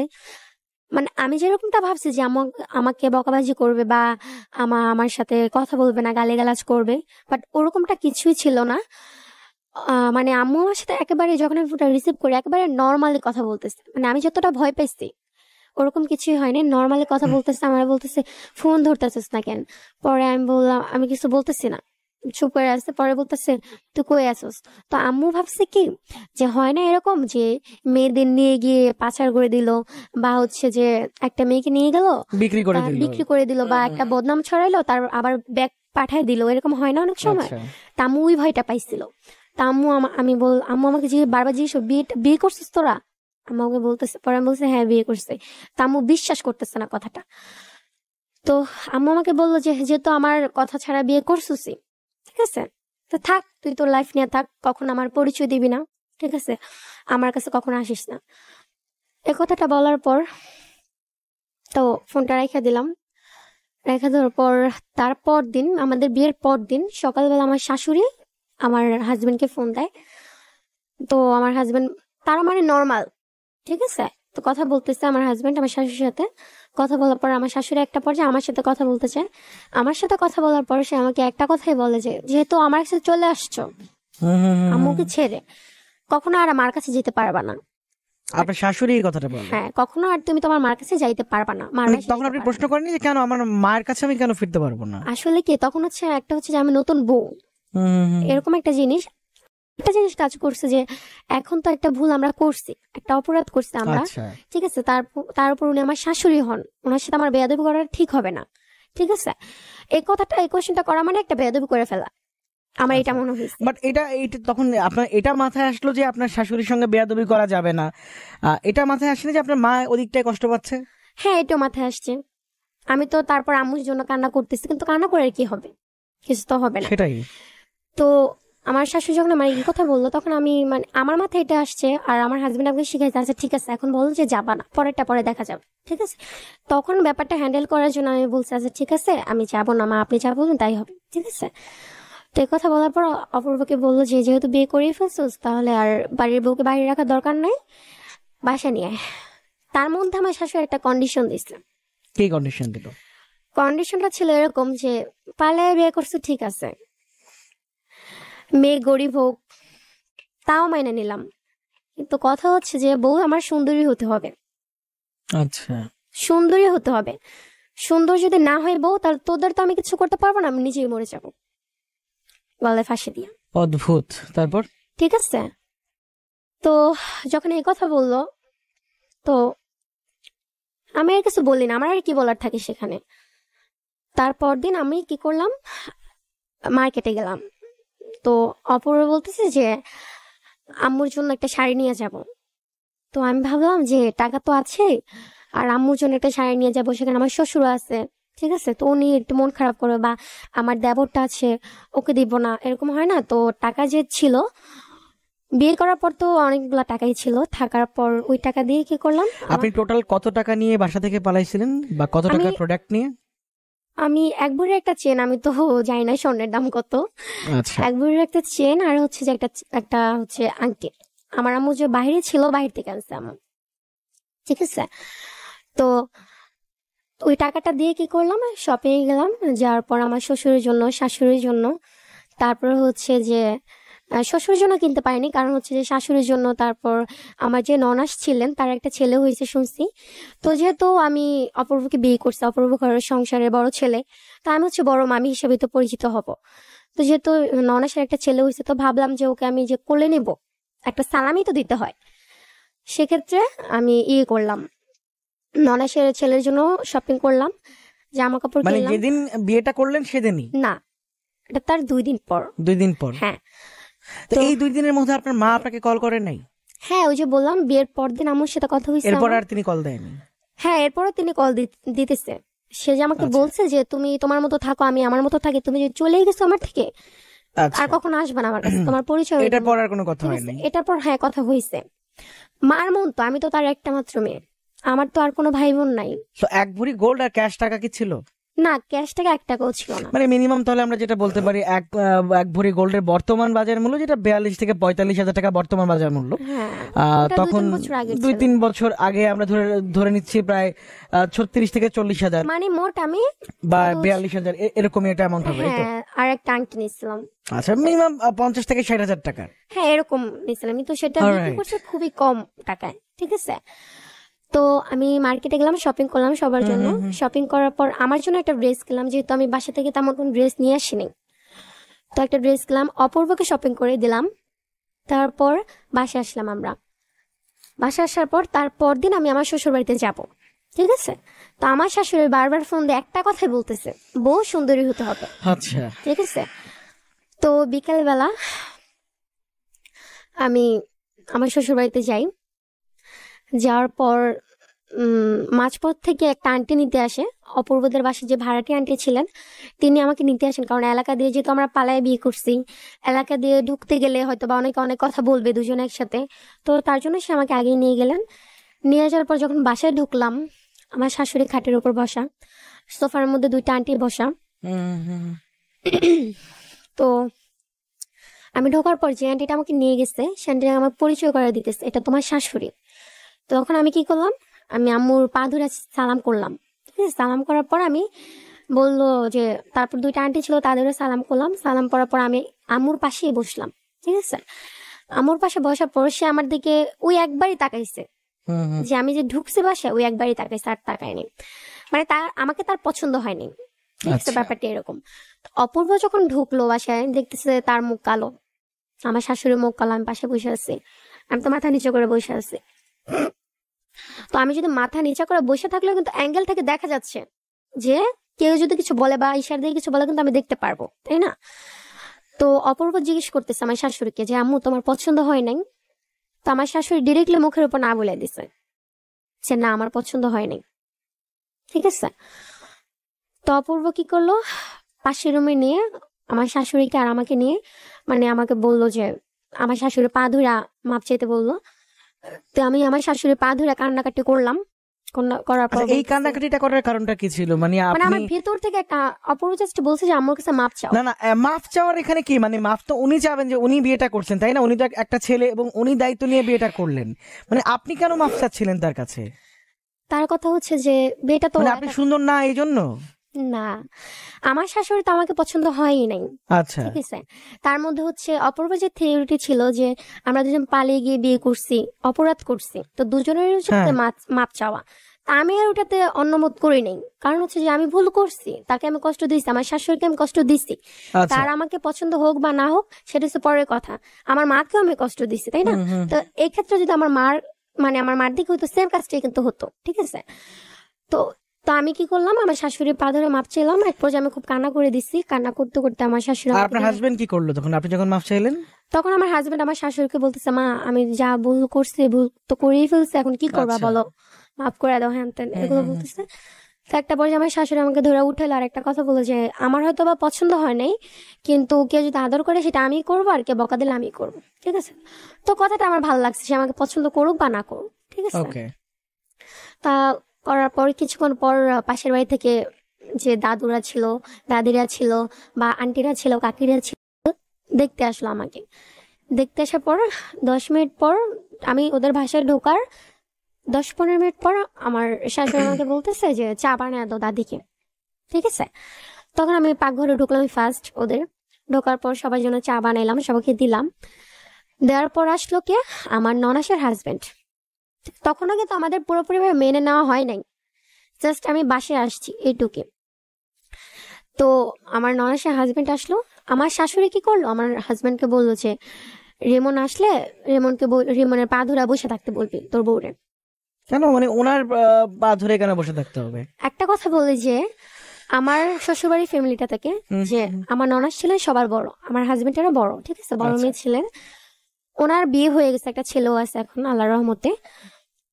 এখনো অব্দি মানে তার যে বিয়ে হয়ে গেছে বা সে যে পরের সংসার আছে এটা না ভাইবা, এখন অব্দি তার কথা মতোই মানে আমাদের যে শ্বশুরবাড়ি আছে ওই সংসারে সব চলে তার কথা মতো, Alright. ঠিক আছে। তো এই কথা বললো, তো আমার ননসের হাজবেন্ড আসলো, আমিও অপূর্বর কথা মতো হুম, ওনার পা ধুরা বসে রইলাম, বলতেছে মাফ করে দেন, কান্নাকাটি করতেছে, অপূর্ব পা ধুরা বসে আসছে, কান্নাকাটি করলো। তো একটা পর্যায়ে উঠলাম, ওঠার পর বসলাম। তো আমার যিনি মানে দুলাভাই ছিল মানে অপূর্বর বোনের হাজবেন্ড ছিল ভাইয়া, তো ভাইয়া আমাকে কিছু কোয়েশ্চেন করলেন যে কি করি, বাবা মা কি করে, বা ফ্যামিলি কেমন, কি করে, কে কি করে, কোথায় থাকে, এগুলো জিজ্ঞেস করলেন। জিজ্ঞেস করার পর হচ্ছে কিছু বলে নাই ভাইয়া, আর কিছু বলে নাই। আমার শাশুড়ি বলতেছে যে আহ, যা হয়েছে হয়েছে, এখন ওরে দিয়ায় বাসে দেয়। তুমি যদি চাও, আমার ননাসের হাজবেন্ড বলতে যে তুমি যদি চাও তাহলে আমি তোমার ফ্যামিলিকে ডাকি, একটা রেস্টুরেন্ট আমরা ডাকি, ডাকার পর তোমাকে আমরা দিয়ে দিই, ঠিক আছে। আর আমার শাশুড়ি প্ল্যানিং করে রাখছিল যে আমি যখন আমার শ্বশুরবাড়িতে আসবো, ঠিক আছে, তখন রাস্তা থেকে আমার ভাসুর যাবে, আমার একটা ভাসুর আছে মানে খালাতো ঘরের ছেলে, খালাতো শাশুড়ির ছেলে, ওনাদের দিয়ে উনি আবার একটু সন্ত্রাস টাইপের, ঠিক আছে। তো ওনাকে দিয়ে আমাকে মানে রাস্তা থেকে বিদায় করে দেবে, ঠিক আছে, এরকম একটা প্ল্যানিং ছিল। তো সেক্ষেত্রে হলো কি সেদিন প্রচুর বৃষ্টি হয়েছে, যার কারণে তারা বের হইতে পারে নাই, ঠিক আছে। তো আমি তো বাসায় চলে আসি। তো তারপর আমার শ্বশুর আসলো, এক পর্যায়ে আমার শ্বশুর তো মেনে নিবেই না। আচ্ছা, তার মেনে না নেওয়ার অনেকগুলো কারণ আছে, আমার হাজবেন্ডের অনেকগুলো দোষ আছে, ঠিক আছে। সেই দোষগুলো নোটে শুনতে চাই। কারণ হচ্ছে যে আমার হাজবেন্ড আমাকে বিয়ে করার আগে মানে অনেক কিছু করছে ঘরে, মানে তার বিশ্বাসটা সে হারায় ফেলছে। যেমন না বলে টাকা নেওয়া, তারপর হচ্ছে না বলা হচ্ছে একটা জিনিস নেওয়া বা একটা কাজ করা, বা হচ্ছে যে খারাপ ব্যবহার করা, বা দোকানে ঠিকঠাক মতো না বসা, ঠিক আছে। আর আমার শ্বশুর একটা কথা বলে যে আমার শ্বশুর হচ্ছে যে খুব হিসাবে একজন লোক, তার কথা হচ্ছে তোমার যতটুকু লাগবে তুমি ব্যয় করো, বাট আদারওয়াইজ অপচয় করা যাবে না, ঠিক আছে। তো আমার হাজবেন্ড এই দোষগুলো ছিল, যার কারণে আমার শ্বশুর কোনোভাবে মেনে নেবে না। তো যাই হোক একটা পর্যায়ে মেনে নিছে, ঠিক আছে। কন্ডিশন দিল কি তোমার সকাল 8টা বাজে দোকানে যেতে হবে, আমার হাজবেন্ডকে বলবো 8টা বাজে দোকানে যেতে হবে, মিস দেওয়া যাবে না ওইটা সেটা। তো বললো আচ্ছা ঠিক আছে সমস্যা নাই। তো মেনে নিল। মেনে নেওয়ার পর তারপর দিন আমার শ্বশুরবাড়ি যাওয়ার পর দিন মানে হচ্ছে কি ওদের সংসার হচ্ছে 5 জন লোক, মেম্বার হচ্ছে 5 জন, আমাকে নিয়ে 5 জন। তো আমি তো তখন এজে খুব ছোট, যদিও আমি বিয়েটা করে ফেলছি, ভুলটা করে ফেলছি, তাও কিন্তু আমি এজে খুব ছোট তখন, যেহেতু আমি ক্লাস 10-এ পড়ে একটা মেয়ে। তো আমার পক্ষে মানে ওদের পুরো ফ্যামিলিটাকে হ্যান্ডেল করা সম্ভব হচ্ছিল না, মানে আমি সব ম্যানেজ করতে পারতেছিলাম না সব দিক এর মধ্যে কি আপনার মা কিংবা আপনার পরিবার থেকে কেউ এসে আপনার সঙ্গে যোগাযোগ করে নাই? না। আর এটাই ছিল আমার ফ্যামিলির একটা ভুল, যেটা আমি মনে করি, কারণ আমি আমার বাসা থেকে পালায় আসছি। আমি ভুলটার যেটা মনে সুযোগ করি- আপনি করে দিয়েছেন। হ্যাঁ ঠিক আছে, পালায় আসছি, যেটা আমার মনে হয় আর কি, আমি জানি না আমার কথা ঠিক হচ্ছে কিনা। যদিও আমার ফ্যামিলি সে, আমার মনে হয় যে আমার ফ্যামিলির লোকজন তখন যাওয়া উচিত ছিল। তারা কিন্তু এটা ভাবে বসে আছে যে ছেলের ফ্যামিলি থেকে দাওয়াত দেয় না বা বলে নাই, সেজন্য না, কিন্তু যায়নি। কি মুখ নিয়ে যাবে তারা যে তাদের মেয়ে অমুকের ছেলের আমি- সঙ্গে পালিয়ে চলে গেছে? না, তারা এটা ভাবে যেতে পারতো, যেটা আমার মনে হয় যে আমার মেয়ে চলে আসছে, কোথায় চলে আসছে, কার কাছে চলে আসছে, কেন চলে আসছে, Right. পুলিশ নিয়েও তারা আসতে পারতো। এক্স্যাক্টলি, এই কথাটাই শুনতে চাচ্ছিলাম হিয়ার যে- কাছ থেকে। তারপর তারা, আমি মনে করি এটা আমার ফ্যামিলির একটা ভুল। একদম যদিও আমি এই কথাটা আমার হাজবেন্ডের সামনে অনেক ধামাচাপা দিছি, তা আজকে আমি স্বীকার করতেছি যে এটা আমার ফ্যামিলির একটা ভুল ছিল। আপনার হাজবেন্ড কি আজকে শুনছে আমাদেরকে? জি শুনছে। ওকে। তো আর আমার মার যে কথা ছিল যে আপনি একটু আগে যে কথাটা বলছেন যে কোন মুখে আমি যাবো, যে মেয়েকে আমি এত কষ্ট করে মানুষ করলাম, সে মেয়ে আমার মুখে চুনকারি লাগা চলে গেল, রাইট। তো কোন মুখে আমি যাবো? এই কারণে আর কি আমার মা আসে নাই, মানে আমার মা আমাকে একবার বাদিয়ে দিয়ে দিয়েছে যে তার একটা মেয়ে ছিল, সে সেটা ভুলে গেছে, এরকম একটা ব্যাপার। কিন্তু মা তো সে তো আপনি কি কান্নাকাটি আপনার মায়ের করতেছে। একমাত্র সন্তান? জি। ওকে। তো এরকম একটা কারণ, তো আম্মু ফোন দিচ্ছে, আম্মু ফোন দিয়ে জাস্ট এতটুকু জিজ্ঞেস করছে যে তোমরা কি বাসায় ঢুকছো, ঠিক আছে। আম্মুর কথা হচ্ছে যে যতই হোক মেয়ে তো, তাই না, মেয়েটা কোথায় আছে কি করতেছে। তো আমি বললাম হ্যাঁ বাসায় ঢুকছি। তা আম্মুর কথা হলো যে তুমি আমাকে আর কখনো ফোন দিবা না, তোমার সাথে আমার কোনো সম্পর্ক নাই, তোমাকে আমি মেয়ে বলে স্বীকার করতেছি না, তোমাকে আজকে থেকে আমি ত্যাগ করে দিলাম, আমি ভাববো যে আমার একটা মেয়ে ছিল মারা গেছে, এরকম একটা কথা। তো আমি যখন ঢুকলাম বাসায়, তো তারপর দিন সকাল 7টা বাজে আমি ঘুম থেকে উঠছি। ওঠার পর দেখতেছি আমার শাশুড়ি নাস্তা বানাচ্ছে, ঠিক আছে। তো আমি ঘুম থেকে উঠে আমি ফ্রেশ ট্রেশ হয়ে ঘর দ্বার গুছালাম। গুছানোর পর অপূর্ব আমাকে খুব হেল্প করছে এটাতে, যেহেতু আমি নতুন। তো অপূর্ব তো দোকানে চলে গেল। দোকানে চলে যাওয়ার পর আমার শাশুড়ি আমি মিলেঝিলে মানে ঘরে যে সংসার যে কাজটা ছিল আমরা দুজনে মিলেঝিলে করছি। করার পর বুয়া ছিলেন, বুয়া হচ্ছে যে 3টা কাজ করতেন, 3টা কাজ করে চলে যেতেন, ঠিক আছে। তো আরেকটা কথা হচ্ছে যে আমার শাশুড়ি অগোছালো কিছু পছন্দ করেন না, ঠিক আছে। তার কথা হচ্ছে পরিপাটি, যে একটু ভুল হবে না, ভুল হতে পারবে না, একেবারে পরিপাটি লাগবে। যেহেতু আর তার উপর হচ্ছে যে আমাকে তার পছন্দ হয়নি, সে তখনই বলছে যে আমাকে সংসার করে খেতে দিবেন না। আচ্ছা, এই কথাটা বলার কারণ কি ছিল? আমাকে তার পছন্দ হয় নাই। আচ্ছা, পছন্দ মানে না হওয়ার হ্যাঁ। কোনো কারণ কি আপনাকে বলেছিল যে হ্যাঁ, এই অবশ্যই। কারণগুলোতে? জি, কি কারণ ছিল আমি সেটা? কালো। আচ্ছা, আমি কালো okay. ছিলাম, আমি দেখতে সুন্দর না। তারপর হচ্ছে আমার পা গুলা মানে তার কথা মতো, ঠিক আছে, আমার পা গুলা মোটা মোটা, আমার হাত গুলা মোটা মোটা, মানে তার কথা মতো এগুলাই সে বলছে। তারপর হচ্ছে যে তাদের বাড়ি আছে, আমার মার তো বাড়ি নাই, আচ্ছা, ঠিক আছে। সে চাইছিল যে ওই যে আমি যেটা বললাম না, যে সে যেহেতু একজন বাড়িওয়ালার ছেলে, তার ফ্যামিলি চাইবে যে একটা ভালো ফ্যামিলি থেকে মেয়ে আনতে, ঠিক আছে। তো তারা ভালো ফ্যামিলি বলতে বলছে যে একটা বাড়িওয়ালার মেয়ে বা অনেক টাকা পয়সা থাকবে, এটাই, ঠিক আছে। তো যখন আমার হাজবেন্ড আমাকে শ্বশুর বাড়িতে নিয়ে আসে, তখন একটা কথা সে বলছে, মা তোমার পছন্দের তো কি হয়েছে, আমি ওকে নিয়ে আসছি যে ঘরের জন্য রান্না করার জন্য তো একটা লোক লাগে, তুমি তো রান্না করতে পারো না। আমার শাশু তো অনেক অসুস্থ, আগেই বলছি, রান্না করতে পারো না মা, তো ঘরের জন্য তো একটা লোক লাগে, এই জন্য ওকে আমি নিয়ে আসছি বিয়ে করে। আপনার হাজবেন্ড এই কথাটা হ্যাঁ। বলে? তা আমি বলবো যে আমার হাজবেন্ডের আমাকে প্রেজেন্ট করার ব্যাপারটা ছিল টোটালি একটা ভুল সিদ্ধান্ত। সে আমাকে ঠিকঠাক ভাবে প্রেজেন্ট করতে পারেনি সবার সামনে। তো তারপর দিন এরকম চলতেছে, দিন চলতেছে, চলার পর হচ্ছে যে ওদের বাসায় যাওয়ার পর মানে আমার পছন্দের কিছু ছিল না, ঠিক আছে। ওদের বাসাটা যাওয়ার পর আমার পছন্দের কিছু ছিল না, যে আমি তাদের পছন্দ মতোই সবকিছু করতেছি। রাইট। না, আমরা সময়টা অলরেডি এই মুহূর্তে 12:30 হয়ে গেল হিয়া। সো গল্পটা আমরা মোটামুটি যতটুকু half half already done, right. একটু দ্রুত আগাতে হবে, রাত 1টা পর্যন্ত যেহেতু শোটা হয়। এরপর আপনার হাজবেন্ডের সঙ্গে আমরা আজকে ফোনে কানেক্টেড হওয়ার ট্রাই করব। তিনি যদি শুনে থাকেন তার সঙ্গে আমরা within a very short time over phone connected হব। তো তার আগে আসলে আপনি যেটা বলছেন, বেশ কিছু অপ্রীতিকর ঘটনা ঘটে গেছে আপনার জীবনে বিয়ের পর। আপনার হাজবেন্ড মেনে নিচ্ছিল না, আপনার হাজবেন্ড আপনার শাশুড়ির কাছে আপনাকে প্রেজেন্ট করে যে ঘরে একজন লোক দরকার, রাইট। সেটা আমরা ধরতেই পারি যে ঘরে তো একজন বাসার হেল্প বা সাপোর্টে আমরা একজন বুয়া বা খালা যেটাই বলি না কেন। তো ওই জায়গাটায় আসলে আমি বুঝলাম না যে তিনি কিভাবে, তিনি যদি কতটুকু ম্যাচিওর আমি জানি না, যদি ম্যাচিওর হয়ে থাকে এই কথাটা বলে আপনাকে রিপ্রেজেন্ট করাটা মানে হচ্ছে আপনাকে ছোট করা। অ্যাবসলিউটলি। আমার কথা হচ্ছে যে আমি তো ঘরের বউ, অবশ্যই আমার কিছু দায়িত্ব আছে, আমি ঘরের বড় বউ, আমি অবশ্যই ঘরে রান্না, সে তো বুয়া রান্না খাবে না, অবশ্যই আমি রান্না করে খাবো। তো আমি তো কাজগুলো এমনিতেই করবো, এগুলো তো আমার দায়িত্ব। এইভাবে আমাকে প্রেজেন্ট করা মাইন্ডটা কি, তাই না? তাও আমি তাকে কিছু বলিনি, ঠিক আছে। তো এভাবে চলতে থাকে। তো রোজার ঈদটা শেষ হয়ে যায়, রোজার ঈদ শেষ হওয়ার পর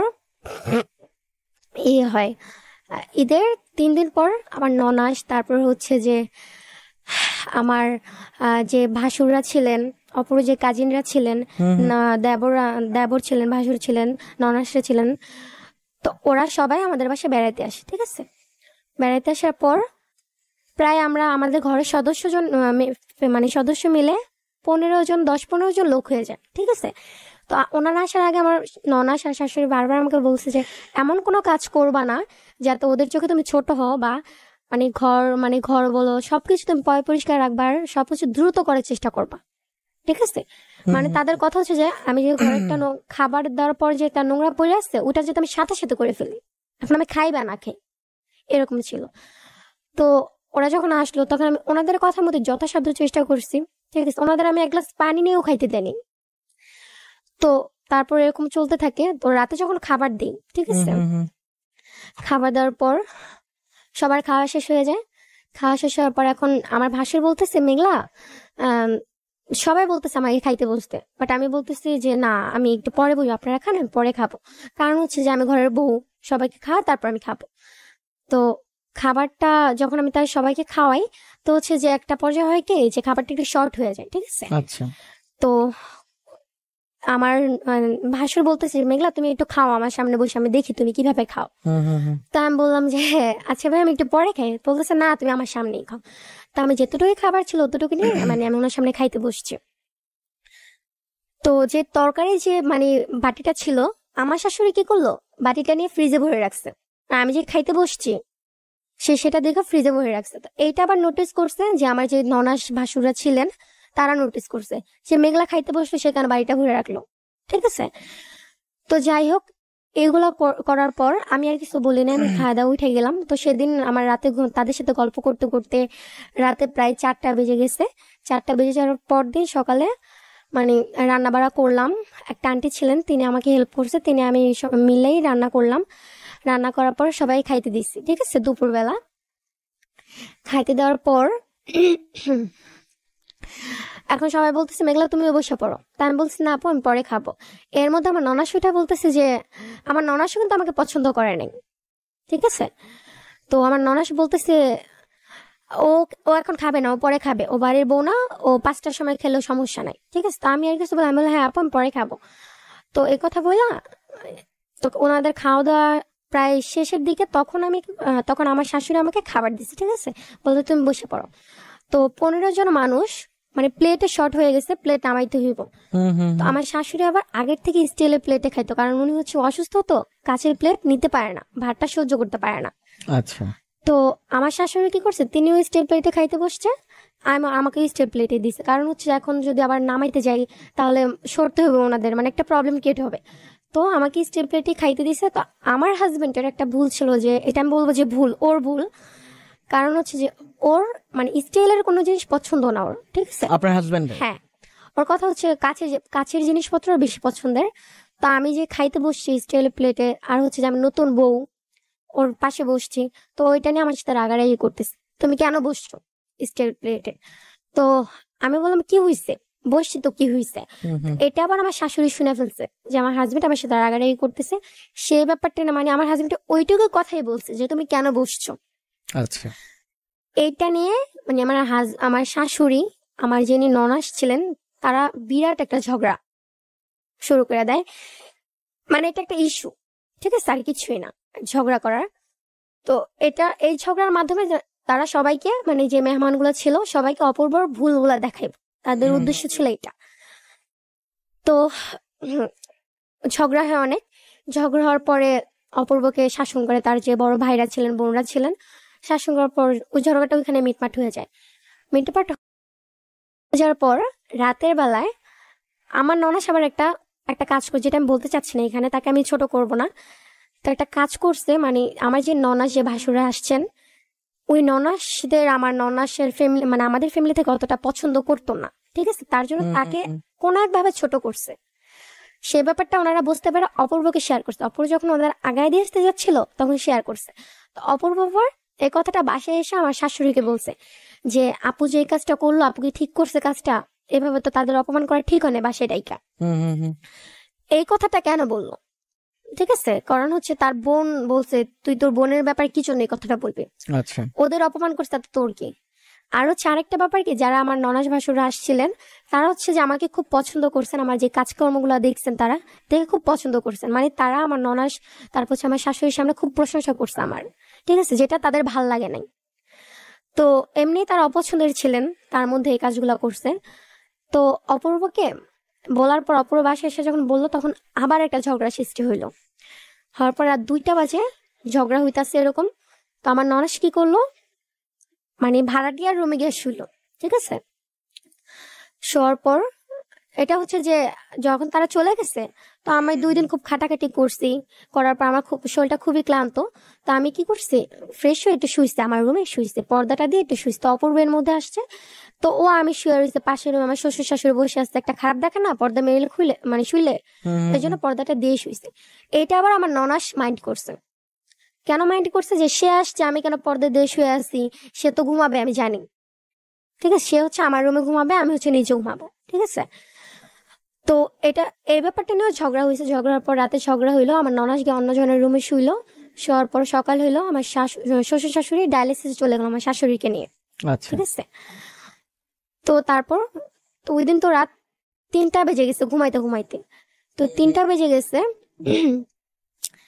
তো আমার ঘুম থেকে উঠতে একটু লেট হয়েছে সকালে। ঠিক আছে, তো আমার ননাস ছিলেন, আমি ঘুম থেকে উঠতে উঠতে 10:30 বেজে গেছে অলরেডি। তো আমি একটা ভয়ে ছিলাম যে আমার ননাস আসছে, আমি খাবার দিতে পারতেছি না, তাদের ঠিকঠাক মতো নাস্তা দিতে পারিনি। আমার মনে একটা ভয় কাজ করতেছে, আজকে তো আমার শাশুড়ি আসলে একটা ঝগড়া বাঁধবে।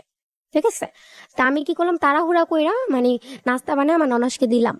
দিতে দিতে 11:30 12টা বেজে গেছে। ঠিক আছে, ওই জিনিসটা তো আমি রিয়েলাইজ করি যে এটা আমার ভুল হয়েছে। তো আমার শাশুড়ি আসার পর আমি রান্না করলাম, রান্না টান্না করার পর আমার শাশুড়ি আসার পর আমার ননাস এই কথা, আমার শাশুড়ি জিজ্ঞেস করলো যে তোরা খাবার দিতে কয়টা বাজে। তখন আমার ননাস বলে যে 12টা বাজে দিস। তখন আমাকে আমার শাশুড়ি ডাইকা মানে খুব রাগারাগি করলো, তুমি কেন 12টা বাজে আমার মেয়েকে খাবার দিলা। ঠিক আছে, তো রাগারাগি করার পর বিকালবেলা হচ্ছে যে কোনো একটা ব্যাপার নিয়ে আবার ঝগড়া সৃষ্টি, ওই আগের দিনে ব্যাপারটা নিয়ে তাদের মধ্যে, তার ভাই বোনের মধ্যে আবার ঝগড়া সৃষ্টি হয়। ঠিক আছে, মানে এবারে ঝগড়াটা এমন ভাবে হয় যে খুব বড় আকার একটা ধারণ করে, অনেক ঝগড়া হয়। হওয়ার পরে আমি কিন্তু একটা টু শব্দও করি নাই, যে তারা ভাই বোনরা কথা বলতেছে তার মধ্যে আমি একটা টু শব্দও করি নাই। আমি জাস্ট আমার রুমে বসে আছি। ঠিক আছে, মানে আমি কিছু করি নাই, কিছু জানি না, কিছু শুনি না। আমি কখন আমার ননাসের সাথে খারাপ বিহেভ করি নাই, বা Right. তখন অবধি আমি কারো মুখের উপরে একটা কথা বলি নাই। ঠিক আছে, তখন কি করলো, আমার ননাস আর আমার শাশুড়ি, মানে পৃথিবীর এমন কোনো খারাপ ওয়ার্ড নাই যেটা তারা আমাকে বলে নাই, মানে এমন কোনো আচ্ছা। খারাপ ওয়ার্ড নেই। এটা আপনাদের বিয়ের কতদিন পর ঘটা বিয়ার ঘটনা? 1.5 মাস পর। 1.5 মাস পর। এবং এই 1.5 মাসে আলটিমেটলি আপনার পরিবারের সঙ্গে আপনার কোনো সম্পর্ক নাই এবং না। তারা কোনো যোগাযোগ করছে না, না। আপনিও কোনো যোগাযোগ রাখছেন না, আমি ফোন দিলে আমার ফোনটা ধরছে না। ধরছিল না। হ্যাঁ, আমি চেষ্টা করছি। আপনার বাবার সঙ্গে কথা বলার চেষ্টা করেছিলেন? আমার করেননি? বাবার সাথে টোটালি কোনো কারণ সম্পর্ক এমনি নেই। তার সঙ্গে আপনার একটা গ্যাপ ছিল।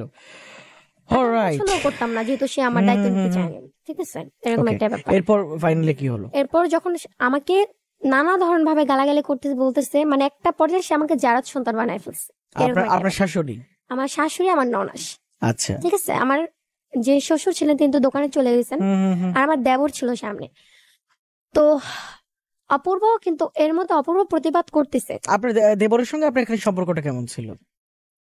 লাস্ট আমি ওই বাসা থেকে বের হওয়ার আগ মুহূর্ত পর্যন্ত, বের হওয়ার 1 মাস আগ পর্যন্ত আমার দেবরের সাথে আমার খুব ভালো একটা সম্পর্ক ছিল। অলরাইট।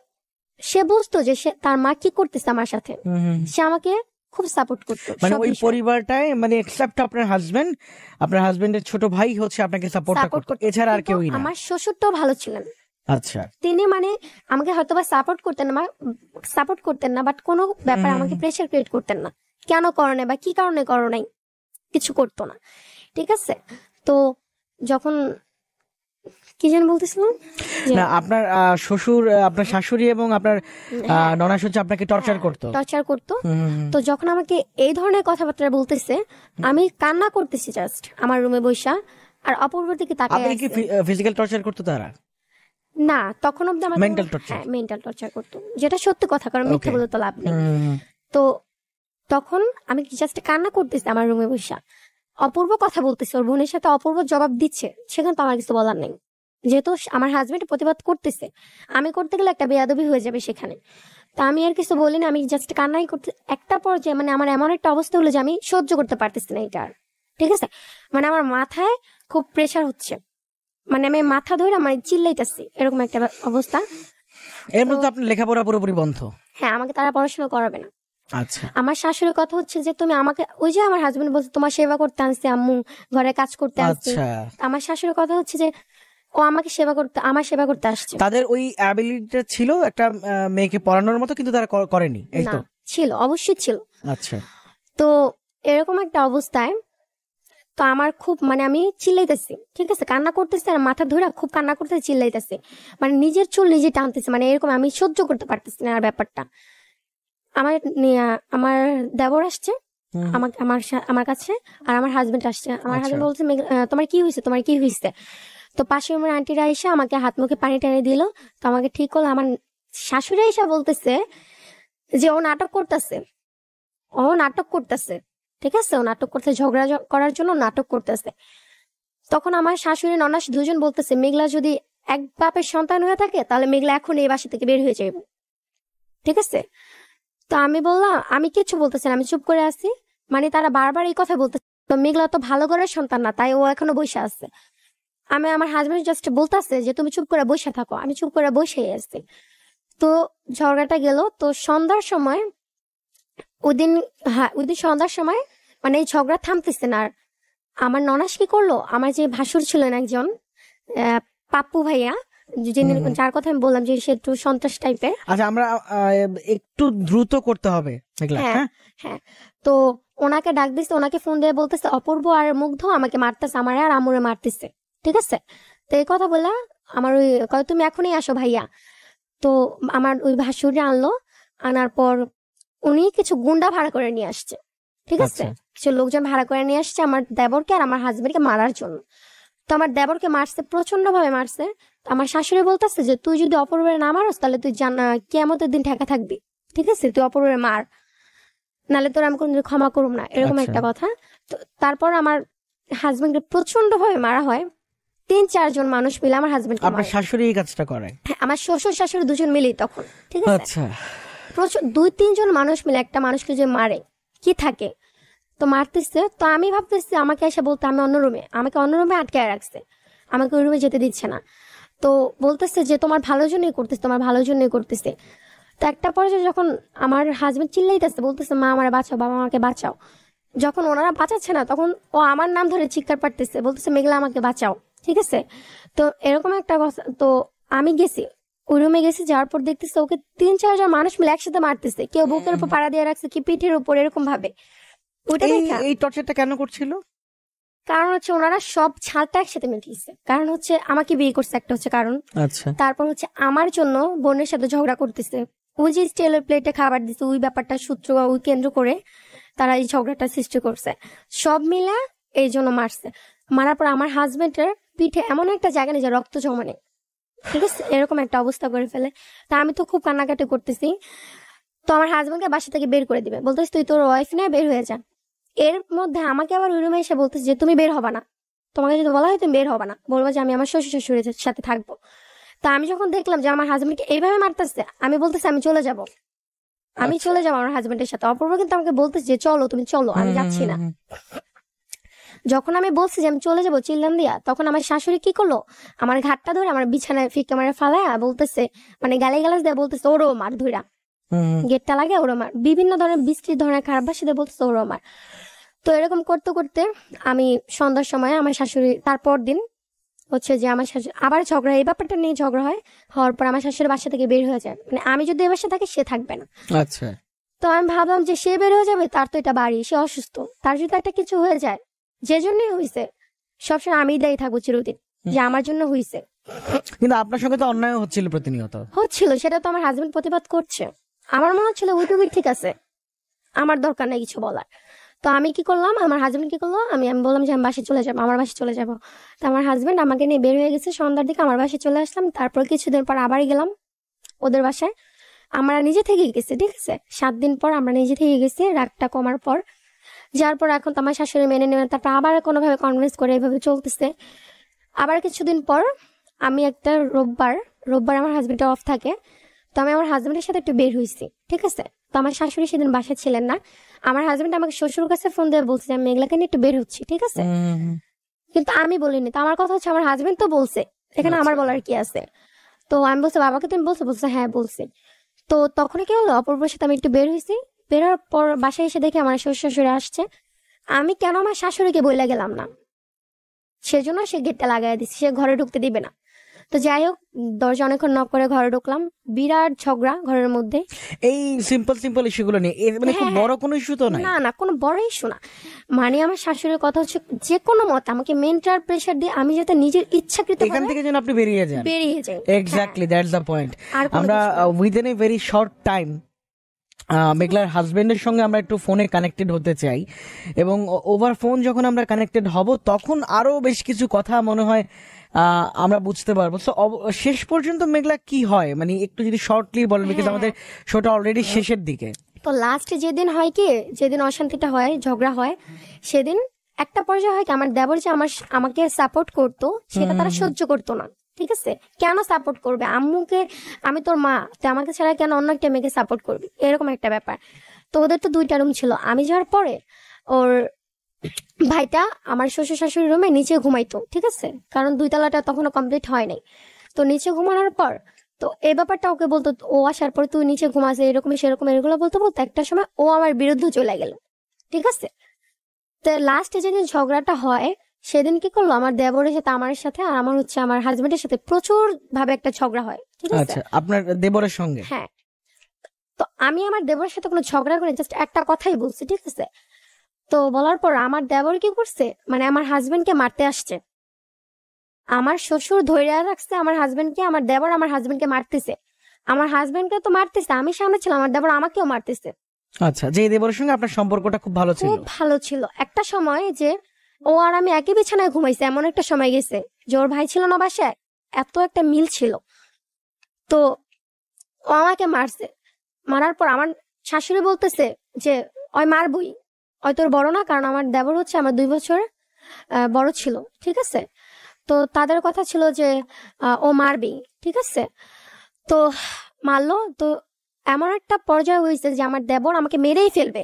যখন আমার আচ্ছা। দেবর আমাকে মারবে, তো কোনো মতে আমার দেবরকে ঘর থেকে বের করে আমার হাজবেন্ড দরজাটা লাগাই দিছে, ঠিক আছে। আর আমার শ্বশুর শাশুড়ির এখানে বক্তব্য ছিল যে মারবি, অপরাধ করলে মারবই, ঠিক আছে। আমি আচ্ছা। যে তার বড় ভাবি সেটা তাদের খেয়াল নাই। হুম হুম হুম হুম। তো মারবে। তো- তো একটা পর্যায়ে হচ্ছে যে আমার আমার দেবর বটি নিয়ে আমার দেবর বটি নিয়ে হুম। আমার গেটের সামনে বাইরে দাঁড়া আছে, আমাকে সে জবাই করবে। তো কি করবো, ওরকম একটা আমার শ্বশুর শাশুড়ির কোনো সাপোর্ট নাই যে সে, আর আমার দেবর হচ্ছে খুব রাগী, ঠিক আছে, যে দরজাটা কোনো রকম খুলতে পারলে সে আমাকে মেরেই ফেলবে, এরকম একটা ব্যাপার। তো আমার হাজবেন্ড কি করছে, ওর বন্ধু বান্ধব কিছু ডাকাইলো ফোন দেয়া, যে তোরা একটু বাইরে থাক, আমরা জাস্ট বের হবো বাসা, এমন একটা ব্যাপার যে এখানে থাকলে মেরে ফেলবে। তো বের হলাম, কোনো মতে বের হওয়ার পরে আমার মার বাসায় চলে গেলাম। মার বাসায় যাওয়ার পর করলাম, 5 দিন ছিলাম মার বাসায়, তারপর আমরা একটা আলাদা রুম নিলাম। আমার মানে কতদিন পরে মায়ের বাড়ি গেলেন বিয়ের?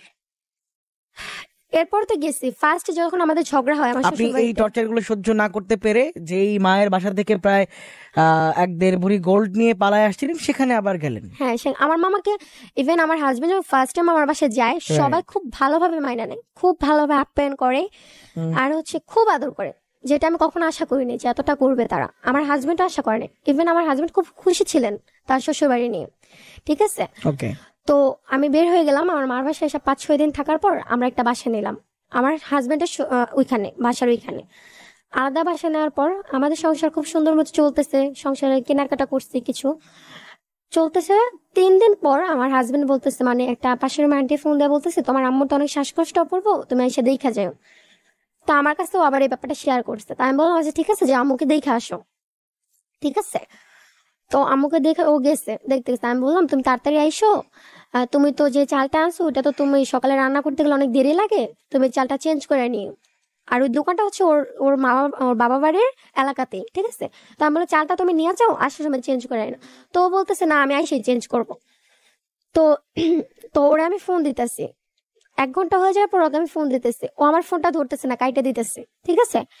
এরকম ফোন দিচ্ছে, কাইটে দিতেছে, পরে ও 1.5 থেকে 2 ঘন্টা পর বাসায় আসছে। বাসায় আসার পর আমি কি নিয়ে বাসায় আসছে, 2টা বালিশের কভার, ঠিক আছে, পুরানো 2টা বালিশের কভার নিয়ে আসছে, কারণ আমার সংসার আমি কম বেশি সবই করছি, জাস্ট মনের ভুলে 2টা বালিশের কভার কিন্তু ভুলে গেছি, ঠিক আছে। তো যখন বালিশের কভার নিয়ে আসি তখন আমি বললাম যে তুমি কেন এগুলো আনছো, কারণ যখন আমি ওর বাসা থেকে বেরোছি তখন আমি বলছি তোমার বাবা মা আমার বাসায় এসে খাবে দাবে থাকবে, ওটা আমার কোনো আপত্তি নাই, আমি তাদের যথেষ্ট করব, তুমি ওই বাসায় যাবো আমার ঠিক আছে, কিন্তু আমার বাসায় কখনো তাদের বাসা থেকে কিছু আনবা না। আচ্ছা। কারণ যে বাসা থেকে আমার রাত 11:30 বাজে আমার এভাবে বের হয়ে আসতে হয়েছে, বা তারা বের করে দিছে আমাকে, আমার বাবা বাড়ি হচ্ছে মিরপুরে, আর আমি থাকি তখন কদমতলিতে, কতটুকু ডিস্টেন্স। তো আমি এত রাতে কই আসবো, তারা কিন্তু একটা বারো ভাবে নাই যে তোমরা সকালে যাও, একটা বারো বলে নাই, ভাবলে যে মেয়েটাকে নিয়ে কোথায় যাবে, তো তুমি কেন আনছো, আমি একটা প্লেট পর্যন্ত আমি আমার মার বাসা থেকে নিয়ে আসছি, তুমি এটা কেন আনবা। তো এটা নিয়ে তার সাথে আমি এক কথা 2 কথা তর্কাতর্কি হয়, সে আমাকে প্রচন্ড ভাবে মারধর করে, ঠিক আছে। তুই আমার মার সাথে হিংসা করো, সুইটা সেটা হ্যান তেন মারধর করার পর আমি বলি যে আমি আমার বাসায় চলে যাবো, আমি থাকবো না তোর সাথে। কথা বলার পর সে রাত 2টা বাজে বুঝতে পারে যে সে আসলে আমাকে অনেক বেশি টর্চারিং করছে, ঠিক আছে, সে আমার কাছে মাপ চাইতেছে। তা আমি বলতেছি না, আমি চলেই যাবো, ঠিক আছে। তা আমার কথা হচ্ছে আমি 2-3 দিন আম্মুর পাশে থাকি, জাস্ট ওর একটু কষ্ট দিবো, যে ওরে বুঝামো যে না আমাকে ওর দরকার, বা ওকে ছাড়া যেরকম আমি থাকতে পারি না, ও আমাকে ছাড়া থাকতে পারতেছে না। তো এরকম তো আমি কি করলাম, সকালে আমার আম্মুর বাসায় চলে আসলাম সিএনজি নিয়ে ডিরেক্ট, ওর আমাকে গাড়িতে উঠিয়ে দিল। আসার পর আমি বিকালবেলা আবার চলে গেছি আমার বাসায়, ব্যাক করছি। কারণ হচ্ছে আমি ভাবলাম যে এখন তো আলাদা বাসায় থাকে, ওকে রান্না করে দেওয়ার মতো কেউ নাই, ও কি খাবে, বা ও তো এখন কাজ করে, ও দুপুরে খাবারটা কি নিয়ে যাবে।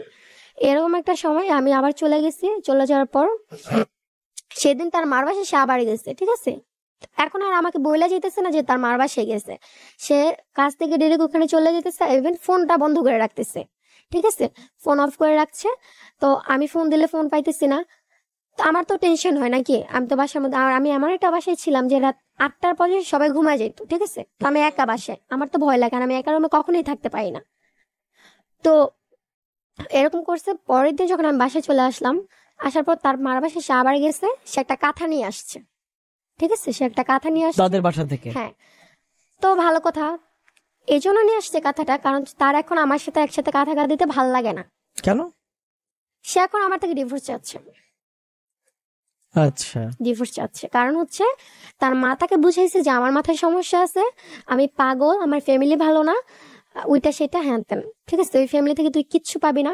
এর মধ্যে আমি একটা কথা বলতে ভুলে গেছি যে হুম হুম হুম। আমার শ্বশুর বাড়ি থেকে প্রায় প্রায় আমাকে প্রেশার ক্রিয়েট করা হইতো যে তার ছেলেকে সে বিয়ে করাইলে, অন্য জায়গায় বিয়ে করাইলে ঘর সাজায় দিত, যৌতুক তারা কি পাইতো। যৌতুক দাবি করছিল? হ্যাঁ, এরকমটাই, আচ্ছা। ঠিক আছে। তো সে আমাকে অপূর্ব আমাকে এসে বলতেছে যে তোমার সাথে আমার কাঁথা গা দিতে ভালো লাগে না, ঠিক আছে, এই জন্য সে আলাদা কাঁথা গা দিবে। তো সে আলাদা কাঁথা গা দিচ্ছে, এমন একটা পর্যায়ে হয়ে গেছে যে সে আর আমি একটা বিছানায় আছি, বাট সে তাকে আমি টাচ করলেও মনে হচ্ছে যে আমি একটা পরপুরুষকে টাচ করতেছি। মানে আমি ঘুমের মাঝেও যদি তার গায়ে আমার একটা হাত পড়ে যায়, মনে হচ্ছে যে আমি একটা পরপুরুষের গায়ে আমার হাত পড়ছে, সেইভাবে রিয়েক্ট করে, ঠিক আছে। তো তারপর দিন আবার এই ডিভোর্স নিয়ে ঝগড়া হয় যে আমাকে ডিভোর্স দাও, ওইটা সেটা হ্যান তেন। তো কি করলাম, ডিভোর্স দাও চা, আমি কইছি না আমি ডিভোর্স তোমাকে দিব না, আমি তোমাকে ডিভোর্স দিব না, তোমার যদি ইচ্ছা হয় তুমি আমাকে ছেড়ে দাও। তো এই ব্যাপারে নিয়ে আবার ঝগড়া হয়, আবার সে আমাকে মারধর করে। মারধর করার পর আমি কি করছি, কিছু ওষুধ, কিছু মানে কি বলে এটাকে, পুরানো ওষুধ আমি নিয়ে বলছি আমি খেয়ে আমি মরে যাবো, ঠিক আছে, তুমি যদি আমার সাথে সংসার করবে না, আমার তো বেঁচে থাকা লাভ নেই, কারণ তোমার জন্য আমি সব ছেড়ে আসছি তোমার একটা কথায়। এখন তুমি আমাকে ছেড়ে দিলে আমি কোথায় যাব, বা লোকে আমাকে কি বলবে। তো আমি কি করছি, ওষুধ 3-4টা ওষুধ খায় ফেলছি, ঠিক আছে, 3-4টা ওষুধের মতো খায় ফেলছে। ও কি করতেছে, আমাকে মারতেই আসছে। খায় ফেলার পর আমাকে মারছে, মারার পর সকাল হয়, সকাল 6টা, মানে আমি খুব বমি করতেছি, এরকম একটা পর্যায়ে যে অনেক বমি করতেছি, তারপর হচ্ছে কিছু খাইতে পারতেছি না, আমি খুব অসুস্থ হয়ে যাই। তারপর দিন ও আমাকে ডাক্তারের কাছেও নিয়ে যাইতেছে না, বা ওর পাশে বসে যে আমি বমি করতেছে ও সেটা কেয়ার করতেছে না, ও বলতেছে আমি নাটক করতেছি। আচ্ছা। পাশের রুমের ভাবি এসে বলতেছে ভাইয়া, পাশের রুমের ভাবি এসে বলতেছে যে ভাইয়া ওকে তো ডাক্তার কাছে নিয়ে যাও, তো মারা যাবে না হলে, ওর যে অবস্থা। হুম হুম হুম। তো ও তো আমাকে নিয়ে যাচ্ছিল, ও ঘুমাই আসছে, আমি তো বমি করতেছি এই পাশ দিয়ে, আমার শরীর পুরো অসুস্থ। তা আমি কি করে কোনো মতো কষ্ট করে একটা সিনজিনে আমি আমার বাসায় চলে আসি, যে আমি আমার মার চলে, কারণ আমি তো Okay. বাঁচবো না এখানে থাকলে। হুম হুম হুম। আমার বাসায় চলে আসি। তো আমার বাসায় চলে আসার পর আমার ফ্যামিলির মেম্বাররা যারা ছিলেন, মুরব্বীরা ছিলেন, তারা আমার কন্ডিশন দেখে বলছে যে আমি নাকি বেবি কনসেপ্ট করছে হয়তো বা, ঠিক আছে। আচ্ছা।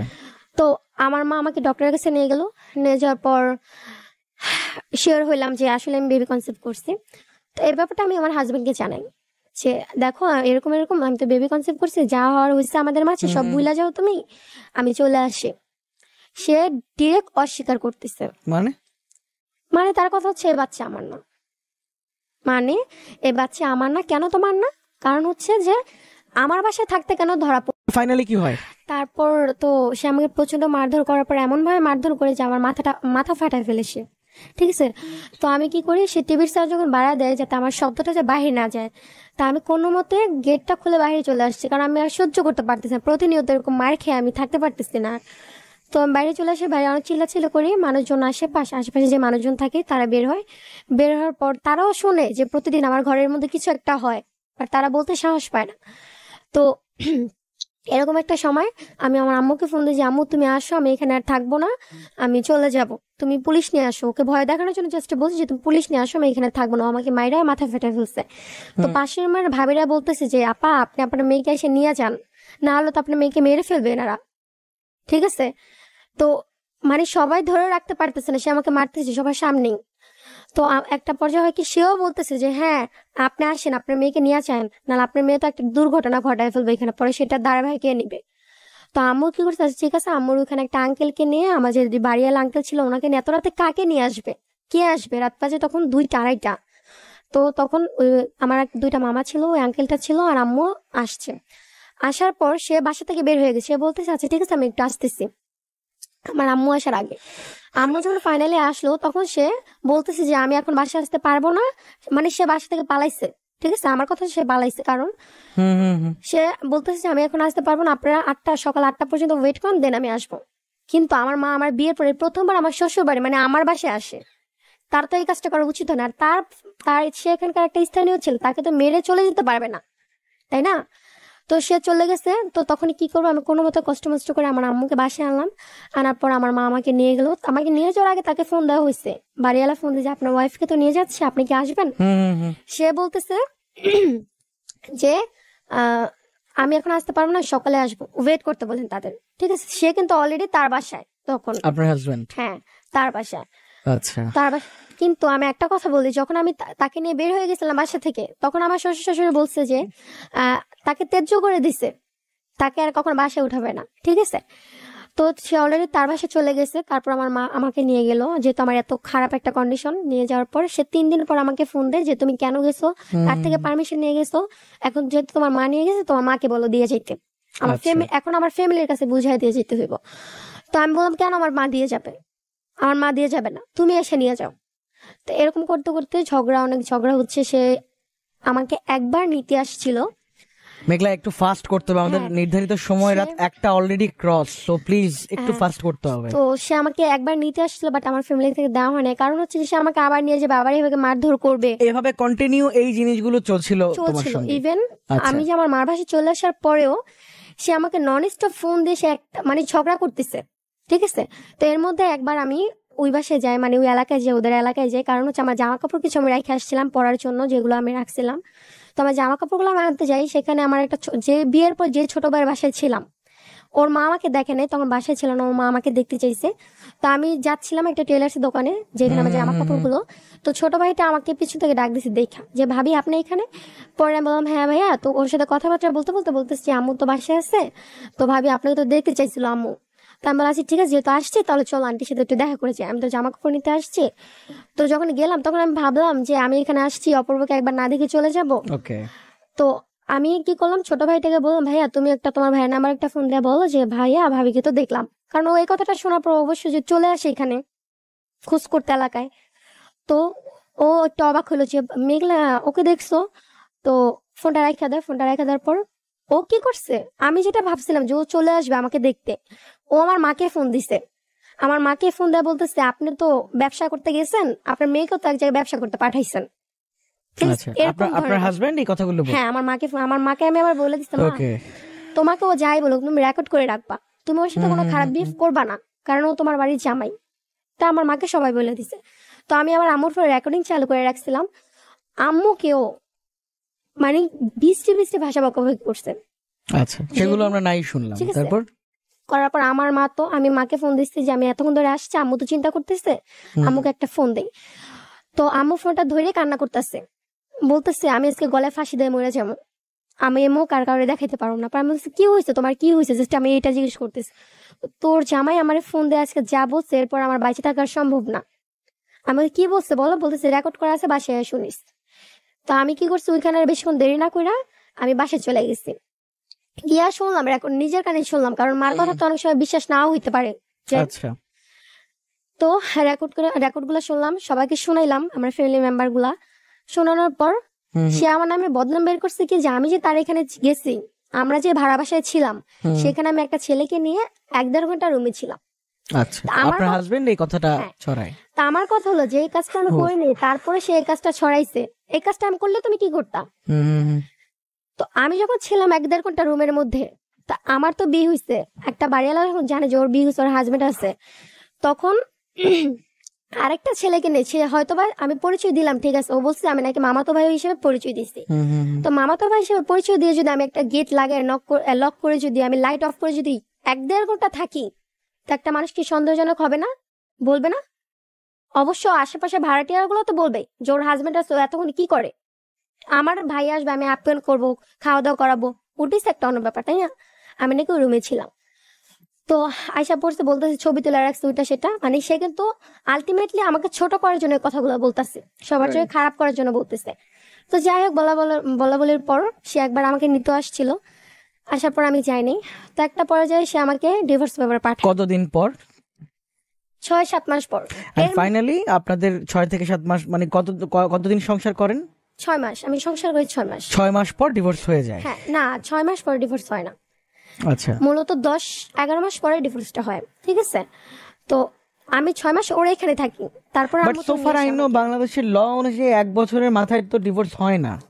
ঠিক আছে, তো আমাকে নিয়ে আসছে, তো আমাকে ডিভোর্স পেপারটা ও নিজে এসে আমাকে অ্যালার্ট পেপারটা দিয়ে গেছে। আচ্ছা। অ্যালার্ট পেপারটা ছাড়া আমার কাছে ডিভোর্স পেপারে কোনো ডকুমেন্ট নাই, আজ পর্যন্ত নাই। তো ওর কথা মতো আমাকে ডিভোর্স দিয়ে দিছে। তো আমাকে দিল না আমার বাবা মা, কারণ হচ্ছে ও যদি আমাকে নিয়ে আমার মারধর করে, বলছে তোমার ফ্যামিলি নিয়ে আসো তাহলে দিব। তো আর আসে নাই, তো এভাবে চলতে গেলে ওর সাথে আর কোনো যোগাযোগ নাই। কিছুদিন পর সে আমাকে আবার নক করে, ঠিক আছে? নক করে কনভিন্স করে যে তোমাকে ছেড়ে থাকতে পারতেছে না, বা তোমাকে মিস করি, পুরানো কথাগুলো আমাকে বলে আমাকে আবেগী বানায় ফেলতেছে আবার। তো আমি তো ওরে ভালোবাসি, তাই না? আর তখনও অব্দি আমার সংসার করার ইচ্ছাটা আছে যে আমি সংসার করব। তা আমিও কনভিন্স হয়ে যাই।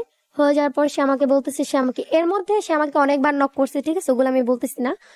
তো ফাইনালি যখন সে আমাকে নক করে বলতে সে আমাকে নিয়ে যাবে, তো আমি তাকে এমনও সময় দিয়েছি যে তুমি আমার থেকে 3টা বছর সময় নাও, তোমাকে আমি 3টা বছর সময় দিলাম, এই 3 বছর আমি কিচ্ছু করবো না, আমি আমার মার বাসায় থাকবো, ইভেন আমাকে তোমার একটা খরচও দিতে হবে না 1 টাকা। তুমি নিজের পায়ে দাঁড়াও, তোমার তো কিছু নাই, তোমার বাবার আছে, বাড়ি থাকলে তোমার বাবার, দোকান থাকলে তোমার বাবার, তোমার কিছু নাই। আর সেই জন্য আজকে তোমার ফ্যামিলি তোমার কথা শুনতেছে না, তো তুমি নিজে একটা কিছু করো। আমি ওকে বলছি। এই কথাগুলো কার ছিল? মানে আপনার কথা ছিল আপনার হাজবেন্ডের প্রতি? হ্যাঁ, আমার কথা ছিল। আচ্ছা। আমি তোমাকে 3টা বছর সময় দিলাম, তুমি নিজে করো, আমি থাকবো, আমি থাকবো। মানে এত কিছুর পরেও আপনার মাকে খুব বাজে ভাষায় বকাবকি করলো, আপনাকে টর্চার করলো, আপনার সন্তানটাকে আপনি নিজে মিসক্যারেজ করলেন, এর পরেও? আমি একটা কথা ভুল করছি, যেটা আমার একটা অন্যায় ছিল।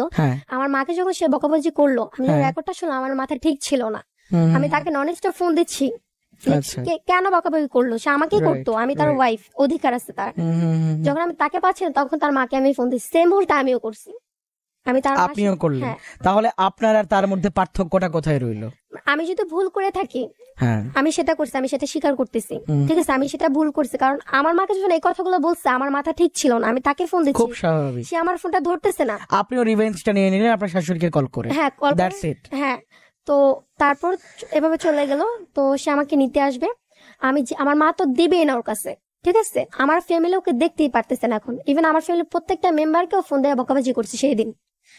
তো আমি যেভাবে হোক আমার নানুকে কনভিন্স করলাম, আমার নানু আমার মাকে কনভিন্স করলো, মানে খুব কষ্ট করে সবাইকে ম্যানেজ করলাম, সে আমাকে নিতে আসবে। 13ই জুলাই সে আমাকে নিতে আসছে। আমার মা তো বাজার টাজার করছে, বাড়ি জামাই আসতেছে, বা সেও 2 হাত ভরেই আসছে, ঠিক আছে, জামাইয়ের মতোই আসছে। আসার পর রাতটা কাটলো। তো রাতের মধ্যে সে আমাকে, সারা রাত সে ঘুমায় না, সে আমাকে অনেকগুলো কথা বলছে।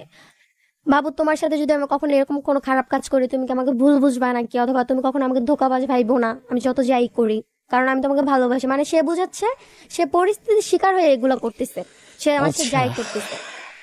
তো তো আমি খুব কান্নাকাটি করতে, সেও খুব কান্নাকাটি করছে সেদিন রাতে, কিন্তু সকালে কিন্তু আমাকে সে নিয়ে চলে যাবে। আচ্ছা। তো এরকম একটা সময় পরে কি ফাইনালি সকালে নিল না?